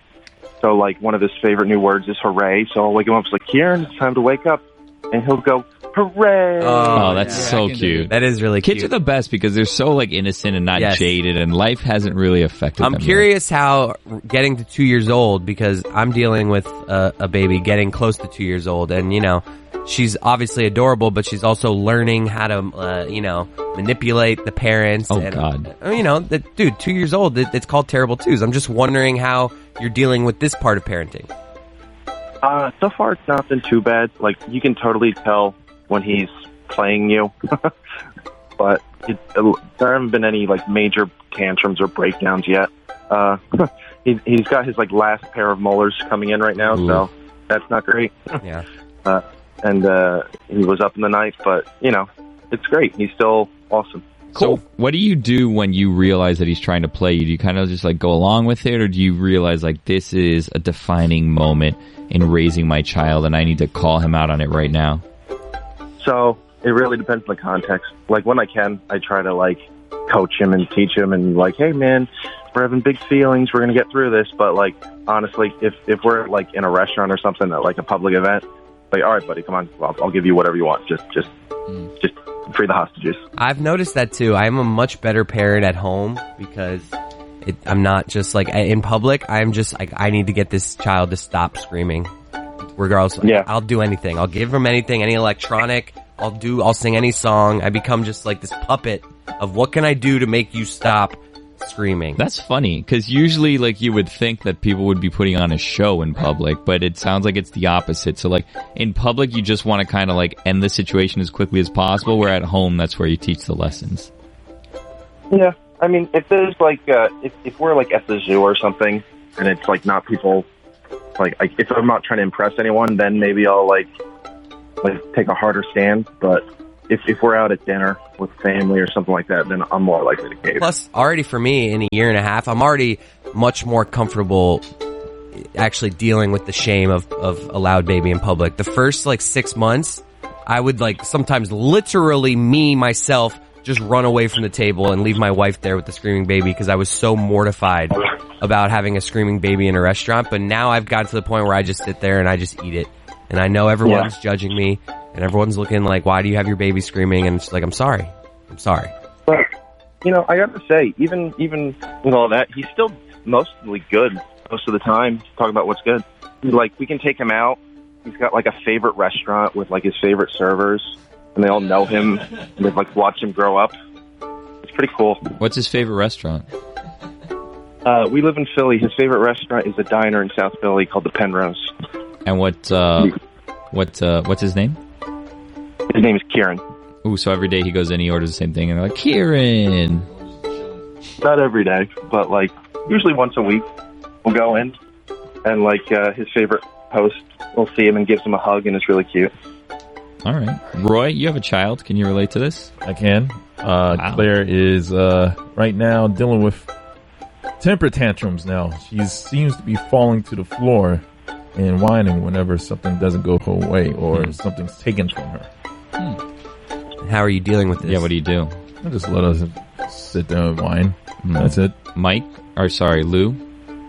Is this the best way to handle this situation? You gotta do what you gotta do. I think every situation is different, but Roy knows what's best for Princess Claire. All right, thanks, Lou. Have a good day. Shout out to Kieran. Have a great one. This is the Dan Le Batard Show with the Stucats on the ticket.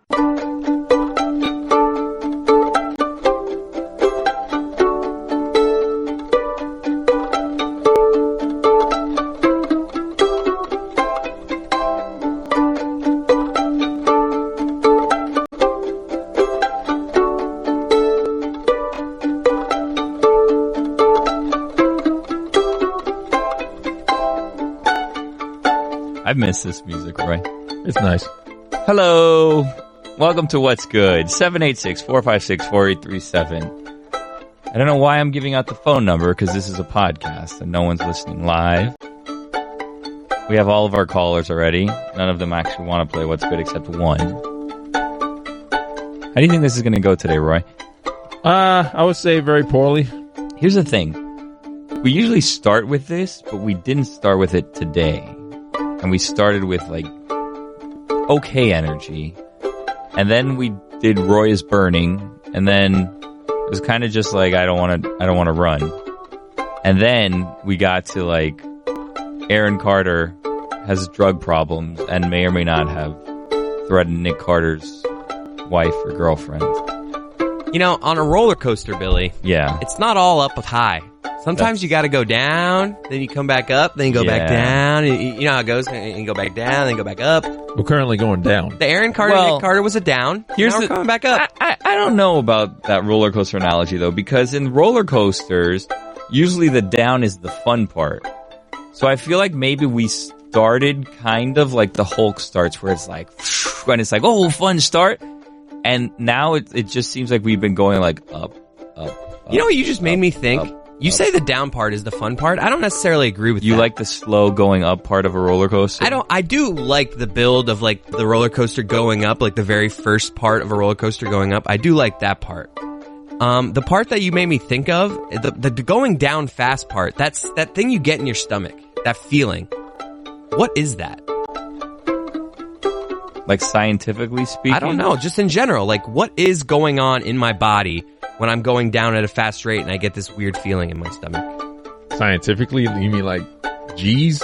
No, I'm just like curious. Like everyone knows the feeling I'm talking about, right? When you're on a roller coaster and you're going down, there's like a feeling you get in your stomach. Maybe it's called fear. Okay, I don't think it's fear. You guys don't even know what feeling I'm talking. I mean, I don't expect you to know this scientifically what's going on, but do you guys know the feeling I'm talking about? Yeah, the tickly in your tummy. Yeah, I'm interested in that. I've never really thought about that feeling and what exactly is happening. Exhilaration. Okay, you're just like saying words. Yeah, but all right. Yeah, I'm throwing words out. That's there an interesting feeling. I feel like talking about. I feel like that feeling doesn't get enough discussion. And I just said you don't like the down feeling. That's the feeling you get from the down feeling. I don't like that feeling. I'm just curious. I've never really stopped and thought about that feeling before, and now I'm thinking about it. And you guys once again, don't seem interested in something I'm bringing up. So no, it's not that we're not interested. I don't. No, I'm not interested. What are you interested in, Roy? Not much. Let's take a call. You know that I used to get that feeling sometimes. Like you can get that feeling if you go over like a hill very fast. Right, that's what I mean. This feeling, it doesn't just make an appearance on roller coasters. It's something to do with speed. It must. I'm going to look it up. The feeling you get in your stomach. Let's take a call. Do you get that feeling in like the drop of fear? I think so. Is it fear? I don't know if it's fear. No, it's not fear. I'm asking if you get it in, the drop of fear that takes you up and then drops you straight down. Oh, I hate that ride. Are you talking about at Universal, like the thing that goes up and down? Well, the other one, one of Universal's Dr. Doom's Fearfall, I think, and that one shoots you up and then you go down. That to me is the easiest ride to walk by and just be like, 40-minute wait? No, I'm good. The one that goes straight up. Not a fan of that ride. I don't love that ride either. Yeah, I mean, it's just, there's so many better rides. Part of the reason I don't love that ride, a lot of rides in general, and you guys are going to think this is ridiculous, but a lot of theme park rides I'm kind of like sketchy on because I used to play, I don't know if you guys used to play Roller Coaster Tycoon. Did you guys ever play that game? I've played it. No, I've never played it. Yeah, I'm shocker. So Roller Coaster Tycoon was like a computer video game, which used to be a thing, like The Sims, Roller Coaster Tycoon. I played The Sims. You played The Sims? Yes, and SimCity. That is surprising to me. How's that surprising? Built my own city. Built my own house, neighborhood. Yeah? Yeah. Did you ever like have your guy just like dance to get like extra points or whatever it was that you do? Like you click on them and it's like activity and it's like dance. I did. My guy would always get so tired. I would never make him go to sleep. And it would just be like, It would be late at night and he would like just be like dragging everywhere around the house. Why wouldn't you let him go to sleep? I don't know. I just was like trying to do activities. Yeah, but you could just put him to sleep and then doesn't it like fast forward your day? Yeah, it does. Did your sim have a job? Ooh. I don't remember, actually. That brings me back though. Sims, like when you said it, Roller Coaster Tycoon didn't do it to me. Okay, so let me tell you why Roller Coaster Tycoon would makes me not want to go on rides, because on Roller Coaster Tycoon you could go in and you could change the speed of the rides. So like it's horrible, but like you could have the ride that shoots the thing up and then you turn the speed all the way up and then you watch it go and it shoots the people right off of the top of the thing. It's horrific. And then it's like, oh, there was an error. And then maintenance had to go and fix the ride. And like on the roller coasters, you could go and you could like amp up the speed of the roller coaster. And then there'd be like crashes and it'd be like a disaster. And it's like, that's really the things that you would do in like a horrible like version. Once you already have like this monster theme park and you already made like the stands that sell the panda like balloons and all that stuff. Once your like park is just like massive, you're like bored of things to do and you're like, I wonder what happens if I start fidgeting with things. Like, will people get more excited on the rides? And it's like, no, bad things happen. So that's not good.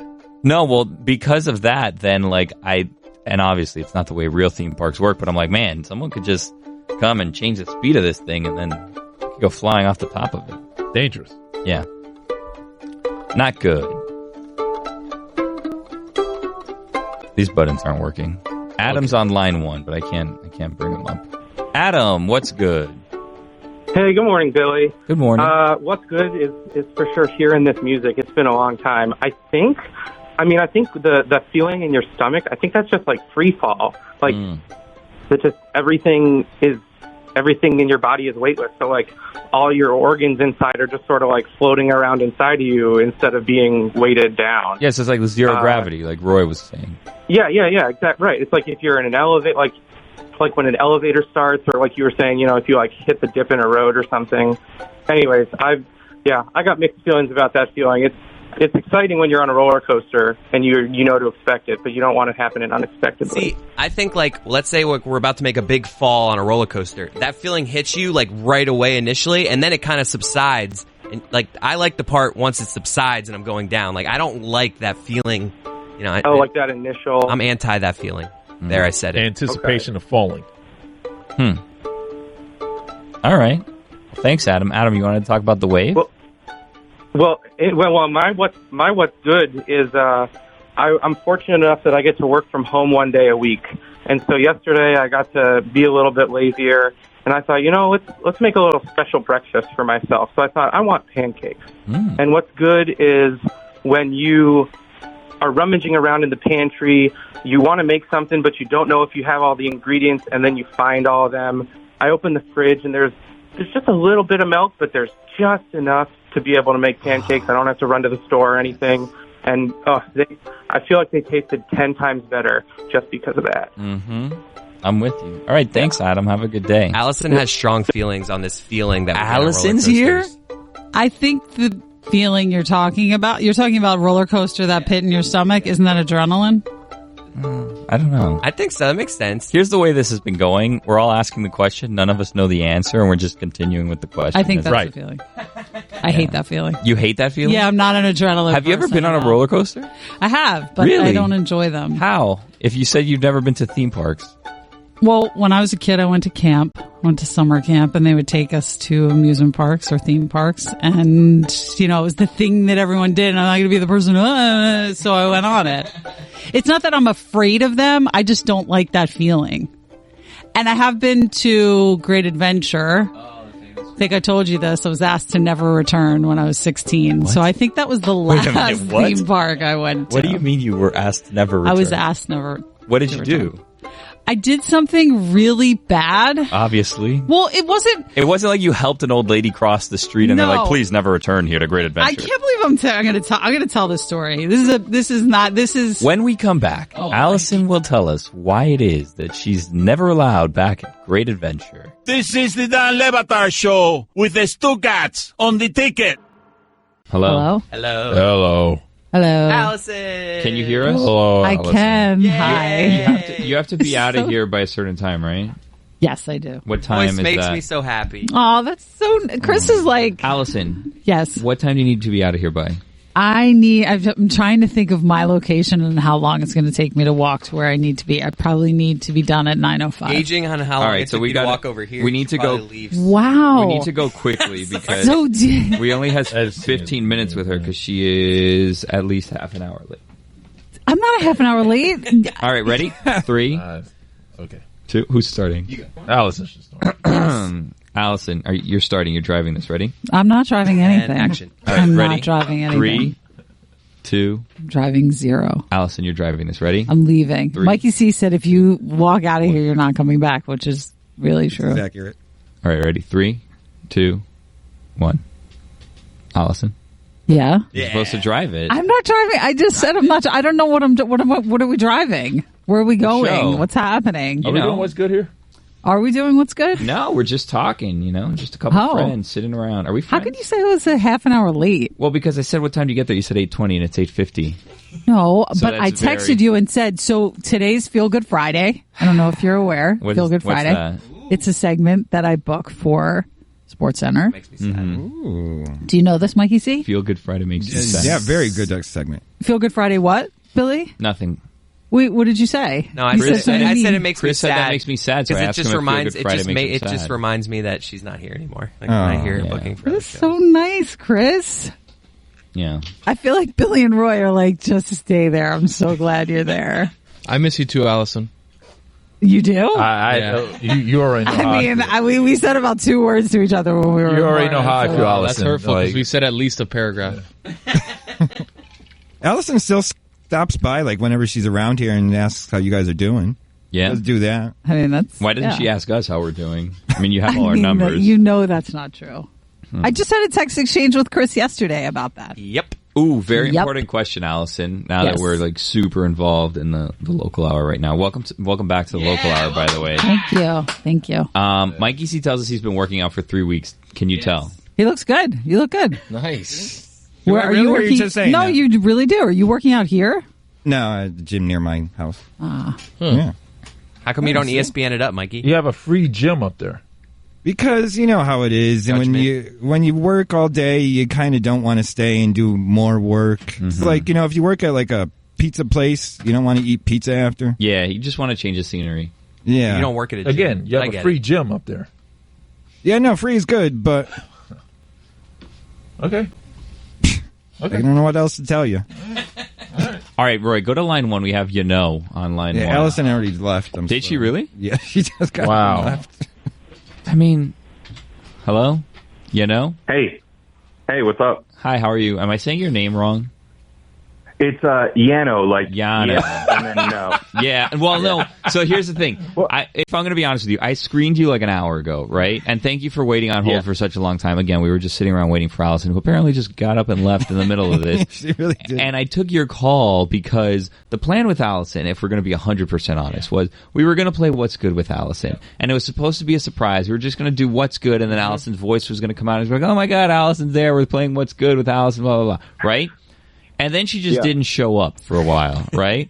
So then we were kind of just sitting around, and I keep doing it wrong. You never know. So you, for whatever reason, coincidentally called in, and you said you had a What's Good. So what I was planning on doing once she was late the first time was, and it was Chris's idea, why don't we bring him up? He'll say he has a What's Good, and I'll say, you know what, let's play What's Good. And then we were going to start it, and then we were going to do Allison and whatever. And then Allison came here, and I was like, perfect, let's take this first caller because he's going to lead right into What's Good. Boom. And she walked out of the room. I did. As we were going to do it. Called. Oh, here we go. Look All at right. My that. boss Wait, called. what's good then? So I had to get Welcome back, Allison. it. Oh my God. Are we good to continue with the show? Or Yes, we're good. Are you sure you're going to We're take any more good. calls? We're good. Stop saying I was late because we never had a set time. It's so important. 100% all these we had a set calls. time. God, Multiple that's not conversations. true. It was about important before. No, I know, but just all these calls and I was we have a telling you caller. guys what delayed me. Excuse me, Allison. We have a Yes? caller here who you haven't even addressed, which is really rude. Can we ask her again if Mikey C looks good? Mikey C looks good. I just don't want that edited out. Who's the caller? Caller, identify yourself to Allison. Yano. Allison, it's Yano. Is it Yano? Yeah. Say hello. Say, God, are you so saying rude. me? Hello? Because I don't know what's happening. I don't know if you have a setup. Is it just a caller? Is No. it not just a caller? Not to minimize a caller. I didn't mean it like that. It came out wrong. I didn't mean it like that. I just the way you have it set up is that it's this grand. How do we have it set up? You have it set up like there's a mystery or there's something waiting on the other side. Yeah, no. Are you not impressed by him? Like you want I am someone impressed. else? You want us I to mean, take he said two Stupak or syllables. the Yeah, no. mailman? Where are you calling from? God. New Jersey. Wow. 856-609. Yeah, which exit? 732. Originally from 609, now I'm in Ooh. 732. Wow. Which exit? 609 is closer to Philly. Is that okay? I was Yeah, that's okay. exit 5, now I'm exit 9. Wow. Oh, wow. It's a cold day today. Yes. Do you agree? It's cold and blustery, but show. it's not the worst winter we've had. Mikey said, come on. Allison, Mikey said it's the worst winter that they've had in a while. But you weren't there for winter, so you can't really. Probably the worst winter Allison's had in a while. Yeah. It's not bad. I don't think it's that bad. Everyone says it's not that bad. You're from the Northeast, aren't you, Allison? Yes. So, like, you've experienced cold winters before. Yes, it's not that bad. It was It's been freezing all winter. There's been days where it's been in the 50s and even in the 60s. I wore flip-flops like a month ago. It's in the 50s right now. You know, down Allison here. wore flip-flops to Radio Row and she got in trouble. I did. She was scolded for wearing flip-flops to Radio Row. Was that a rule? Like, Yeah, because you could drop equipment, I guess, and break your foot or toes or whatever. It was my fault for doing that. Yeah. But what if you have like an open-toe shoe? You can't. Can't even do that? Wow. So let's just rules play on What's the Good, because Yano wants to play What's Good, and Allison was supposed to play What's Good, and she's been And you nothing were but late. bad so far. Mikey C looks good. Yeah. You know? All right. But who's good? All right, this is how we play What's Good. We say things that are good. Why don't you get us started? All right. So what's good is I was sitting one afternoon with my wife on the couch, and we were just watching TV, a random show, and out of nowhere, she just gave me a real hot take on muffins, and it just made me love her more, and that's what's good. What was the take? Well, I mean, what isn't the take about muffins? Muffins are overrated. You only get half of what's good on the muffin. I mean, there's a lot to unpack there. I know you guys are late for time. It's a solid take. Yeah, it is a good take. Allison, what do you think about muffins? Allison's already lost interest in the show. No, I was listening to the muffin take. What was the muffin take? Well, Cliff just came said, in. hold on a second. Right. You were listening to the muffin take. What's Yes. the muffin take? Well, no, I heard him say that my wife had a strong muffin take, and I fell in love with her all over again or something. But what was the muffin take? It doesn't matter. I mean, God. What is the muffin take? What's your the take? What's your muffin take? Mine? Yeah. Well, the top is the best. Yes. And yes. And that's it. And I feel like chocolate chip is the best. Good old. Have you ever had the coffee cake muffin? Coffee cake muffin is really spectacular Apple too. syrup is good too. A toasted corn muffin with butter is really a great muffin too. Wow. Yeah. That's On also a just grill. cornbread, right? It is kind of cornbread. But if Yes. it's shaped like a muffin, it's a muffin. Wait, what was the muffin take? Yeah, I didn't That they're Did we garbage. get it? That they're garbage. No. Yeah. Oh, wow. Overrated. Yeah. That's kind of aggressive. What? I feel that way about scones. Scones? Is Yeah, that I just just because feel you like watched it's a- Curb and Oh, Larry that didn't Curb like episode. scones? What episode? No, did he say that? Latte Larry's. Yeah. I didn't see that episode. He's I only trying- saw the he's- first one. You've only seen the first one this Yep. season? He's trying. Ooh. I don't want to spoil it. He did it in the first episode. Sorry, what did you say? He's trying to open a competing coffee Spoiler shop. Spoilers. To compete yeah, with jeez. Mocha Joe, and Oh he my wants to God. create the perfect scone. Mocha Joe. Well, I saw that episode about when he was fighting with the guy. It doesn't I didn't matter. think the first episode was good. Do you okay, great. Do you have Well, a what's wow, good that you you're want? so obnoxious. Like, do you know that you're super rude? Do you have a what's good that you want to get to? Because like No. you have 5 minutes before you have to go now. Because Oh my gosh. you've walked in and out. You showed up half an hour late. You left in the Billy, middle of the if we segment. did this at You the right started time, talking to if we Cliff. did this at a time that was earlier, like we were supposed to, we wouldn't have this conflict. What are you talking about? What are you even talking about right now? What time would you have liked to have done this? A lot earlier. Do you hear that alarm? That's an alarm. Can we just go back to why we didn't do it Sure. earlier? Because you weren't here. Yeah, but you didn't ask me to be here earlier. There was a lot. There was a lot going on with this. Mikey got in my an hour God. and 15 minutes ago to do Did you this get in segment. an hour and 15 minutes ago? Yes. No. About an hour, yeah. Yeah. We've just been sitting around waiting Why for are you. you In saying- fact, that's not when we true. It's 100% That is true. so in not fact, true. Allison, in fact, when we started this and the version of the podcast people are going to hear, you still there? Yeah. You know? Okay, Still cool. here. All right, great. So, Allison, when we start this and you listen back to this podcast, I even make a reference because we said we're going to do this when Allison gets here, and then we'll just move that to be the first segment, which we're no longer going to do. So, in the Yeah, first why would you segment, do that? because it was going to be a fun surprise to start with your voice, because people, for whatever reason, like you, which I No. don't understand. I don't think So we were going to That's- start with you, and in the first segment, I even say, "Oh, we definitely didn't record this second," like a joke. Yeah. Which we did, and now that makes no sense because we've just been sitting around and you finally showed up at 9:50 and you're like, I have 2 minutes. but and then in the I- middle of the 2 minutes no. you walked out and then you started talking to Cliff. So what's good, Allison? I was going to tell you why I was delayed, but you didn't seem to care. What's the echo? Why is there an echo? Where's Cliff? It's just with you. How's Cliff doing? Cliff is in for the Mike and Mike situation. Go look at Wingo. Go Look at Wingo, yeah. My bad. Yeah. Let's get it right. I mean, it hasn't been a show there for Hey, about 2 Allison, years now. Allison, do you have a what's good? Fine.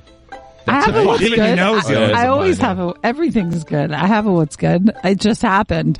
So outside of Golic and Wingo, they have a setup of coffee Oh, I love and that juice and water. Yeah, they do. And they have an iced coffee container of coffee. I only drink iced coffee, and it's iced coffee, which is spectacular for me because I don't want to drink hot coffee. And there was a gift of iced coffee Wow. already cold. So that's my what's good. I mean, it's not good to any of you. Allison, you know how you got me? Allison, for those of you who don't know, because why would anyone know? Allison got me hooked on this Nespresso iced coffee that they sell, but it's seasonal, right? Yeah. And she was telling me, like, since well before she moved, like, you got to get more of these. You got to get more of these. They're only seasonal. They're going to run out. They're going to run out. They're going to run out. And I'd go to the Nespresso, like, here by work, there's this big Nespresso store on Lincoln Road that's had like an endless supply of coffee. So I'm like, okay, like Allison's just crazy and she's a hoarder. Like she sent pictures and she has like 10,000. No, it's just when you know what you like and it's a seasonal thing and they have unlimited supply. It's a limited edition. Okay. You stock up. How many anything but the bagels or whatever it's called do you have? I mean, I have a lot. That's stupid. Is that I shouldn't a have that seasonal many. thing? She gifts them. No, I do gift them. She sent a picture one time of her pantry and she had 12 in there. Wait, so were you going to say they have some at the store? So what I was going to say is, she's been telling me since the summer, you need to get these. It's only for summer. It's only for summer. It's only for summer. I It's don't only for send them summer. like that. So I'd still be going in November, and I'm like, I just want a sleeve of these things, and they're still there, and I'm like, she doesn't know what she's talking about. She's just Well, first of all, it's for the mini. There are two different Nespresso machines. So the one that I have is not the same that you have, and they don't have that coffee left. So they have the mini, which you have. How many of those did you buy? How many? I bought a lot, an obscene amount, but I'm good. At one point, she told me she had like over 30 sleeves. Over 30 strips? Yeah. Oh, I have way more than that. Way more than I've given so many out. Well, this is what I want to tell you. You were right because I went like a week ago and they were out. I was like, look at that. God, I should have actually listened. Yeah, I should have listened to her. You're right, Allison. I should have gotten some. Angel said the same thing because he was like, I should have stocked up. Yeah, I should have gotten a couple. Well, no, I'm not going to stock up and have over 30, which is what you said you have, which is ridiculous. Maybe Allison could send you some now. Well, no, that's another thing is I'm telling her now, but I've waited to tell her and I regret even telling her because one, I didn't want to tell her that she was right. Yeah. And two, I didn't want it to be a thing where she like, I show up at my house and there's like a box with like 10 of them. And she's like, I knew you were out and I wanted to send you some. I was like, no, I don't need that. Like we're good. I will tell you. I told my wife, Allison, I was like, oh man, like Allison told me that they were going to run out. And she's like, you know, you could just put any Nespresso with ice and milk and it's a nice coffee, right? And I'm like, not the same. You're probably right. Like you're definitely right. Because you make it hot and then you have to add It's the ice. It's not the same. It's not the same, but I will tell you, I somehow made a friend at Nespresso. So my Nespresso guy told me that the new edition for the summer, because I thought it wasn't going to come out, the new release, because every summer they have a new limited edition iced coffee. I thought it would come out June. Mm-hmm. He said it's coming out in March. Wow. So very soon the new one will be out.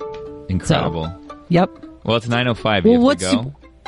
I mean, soon. Okay. What is your what's good? What's good that you joined us today? I'm so full of it. I got a Chris, what's good. what's yours? Yeah. My what's good is my daughter is now getting to the point where she's babbling little sentences, like she's not speaking, but she can say little things. And she goes to bed around 7:30 every night, but she's getting to the point where she like wants to stay up later. And her way of being really cute and getting me to stay up later is she goes, I want to lay with daddy. I want to lay with daddy. And we lay down on the couch, we read a book, but like it's so adorable that I want to lay with daddy. That's it. That's So my cute. what's good. What was her first word?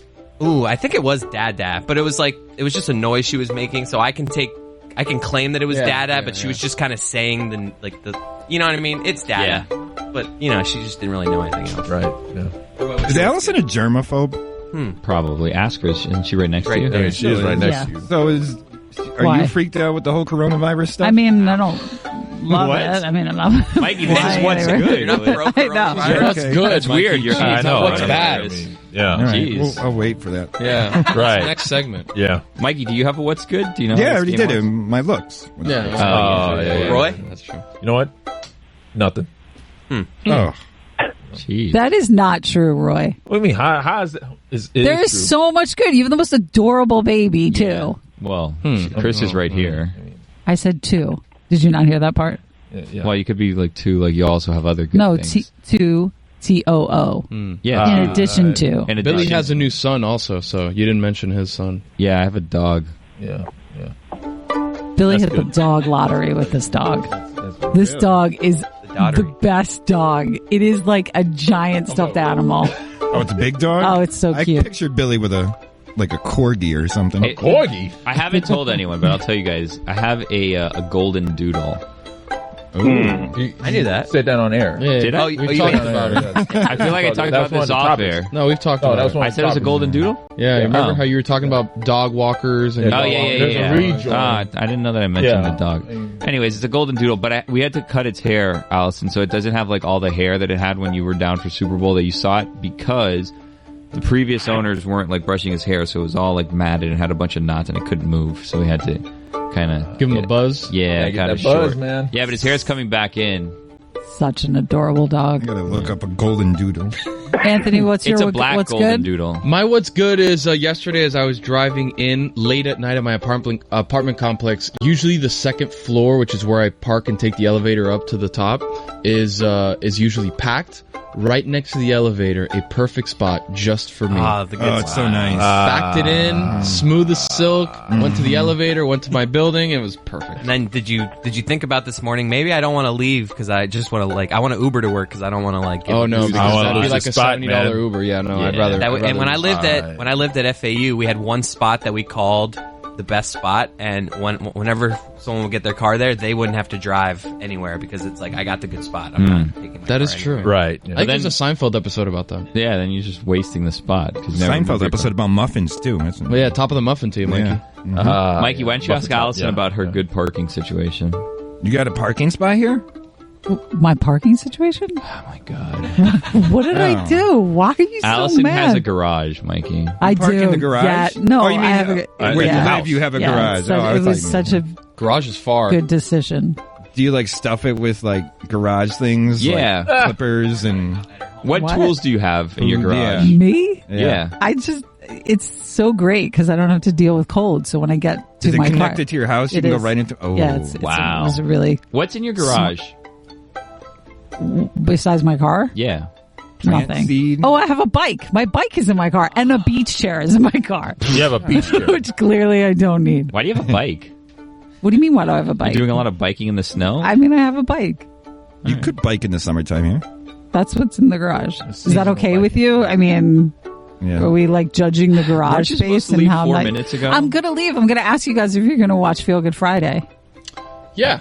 No. I don't. We're on the air. Wow. We're on the That was a air when lie. it comes It's- on. What time no, is it you're on? not. It's on at 9:45. Yeah, we're on the air. Because you guys talked about this guest that's on today. Last week, Allison's On Feel Good Monday. Friday made everybody on the set of Sports Center cry.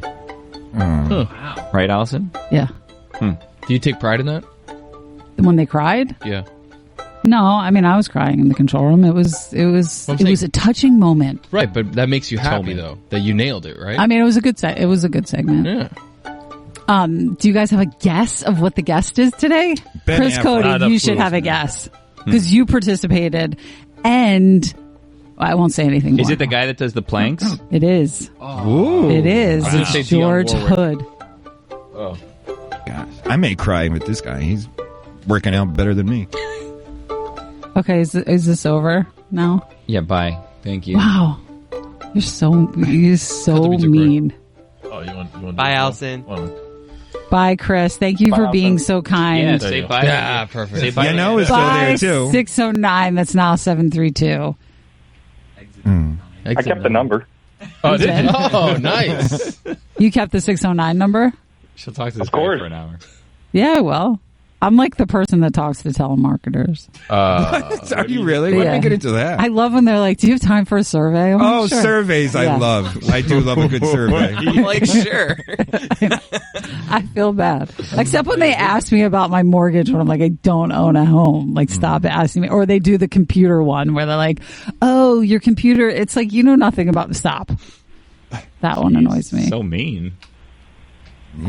Billy, have you ever spoken to a telemarketer? Yes, I have. You're the person that doesn't answer your phone with a weird number. Yeah, that's true too. Yeah. That's Well, true how too. do you guys handle the door? Have you guys, at my new house where I live now, I've had multiple times where people are knocking on my door and I answer and it's just this person trying to like hurricane window, like just like salespeople. You have random people walking to your door? Yeah, like trying to pitch That's like weird. different like solar, like different like Oh, the rid solar of people. Get rid of FPL. We can set this thing up. Do you have Ring? That's like another thing they tried. No, I don't have Ring. I want to. Maybe you should have that because then you could see. Right, I should get. But like, have you guys dealt with this? Like, what? I just end up I do. listening to them I'm- talk for 5 minutes, and then I'm like, let me talk to my wife. Give me your card, and I try to like be as nice as possible. But I just bought a no solicitation sign. Nice. wow, Put it outside. Really? Let them know. Yeah, let them know. We're not answering the door here. wow. That's right. I live in an apartment, so if somebody You think knocked on that my door, I'd be works? worried. It's worked so far. Right, Was I there gotta lots go. of solicitation before that? Yeah, a lot of Jehovah's Witnesses, a lot Wow. of hurricane people. You Yeah. know, it wasn't great. Allison, and you then say bang on goodbye the door to too. Ooh, Billy, you should say what's good with your awesome sale that happened yesterday. Sold your house, Billy? I don't know what you're talking about. Didn't you buy something that was like way on sale? Yeah. I mean, that's certainly what's Yeah. good. Yeah, so this hat that Cut I'm the wearing music right early, here, yeah. guys. Just we'll do this quickly. This hat that I have right here, guys. How much do you think I paid for this hat? $10. It looks like a new Miami Marlins. This is hat. a new Miami Marlins fitted 7 5/8 hat. That New logo. that generally I believe goes- this is like either spring training or batting practice hat from last season. They generally go for like 38 from bucks. last season. I think it's Yeah. like around like the normal price. But it's from last season. No, I know. Like, I'm just trying to give a gauge here. Like Yeah. 38 is like what I would normally expect, and you're bragging about how much you got it for. So I'm going to say you got it for $19. Roy? Yeah, I'm gonna go $10. You know? Discount it. $1. Horrible, guys. Anthony? He's playing the price is right. Price is right. Yeah, yes. I'm Thank gonna you. say you Thank got you. it for free. For free. Allison? She already left. Did she really? Yeah, she did. Of course. What'd you? I saw it at TJ Maxx 2 days ago, but they didn't have my size for $9.99. Ooh. And then I drove to a Marshalls that was nearby, and they only had my size. They had a bunch of my size. And then you stole it. $9.99. Wow, Roy loses. He said I 10 bucks. honestly I probably could have because I was Buy just a walking around in the store with it on my Actually, with head to taxes. make sure it fit. No one asked me anything. Yeah. So you know, got it free. with the dollar, right? Yeah. All right. You know, how was that? All right, cut the music. It was Free great. is really I mean, a terrible I already guess won once something. someone It's guesses. early.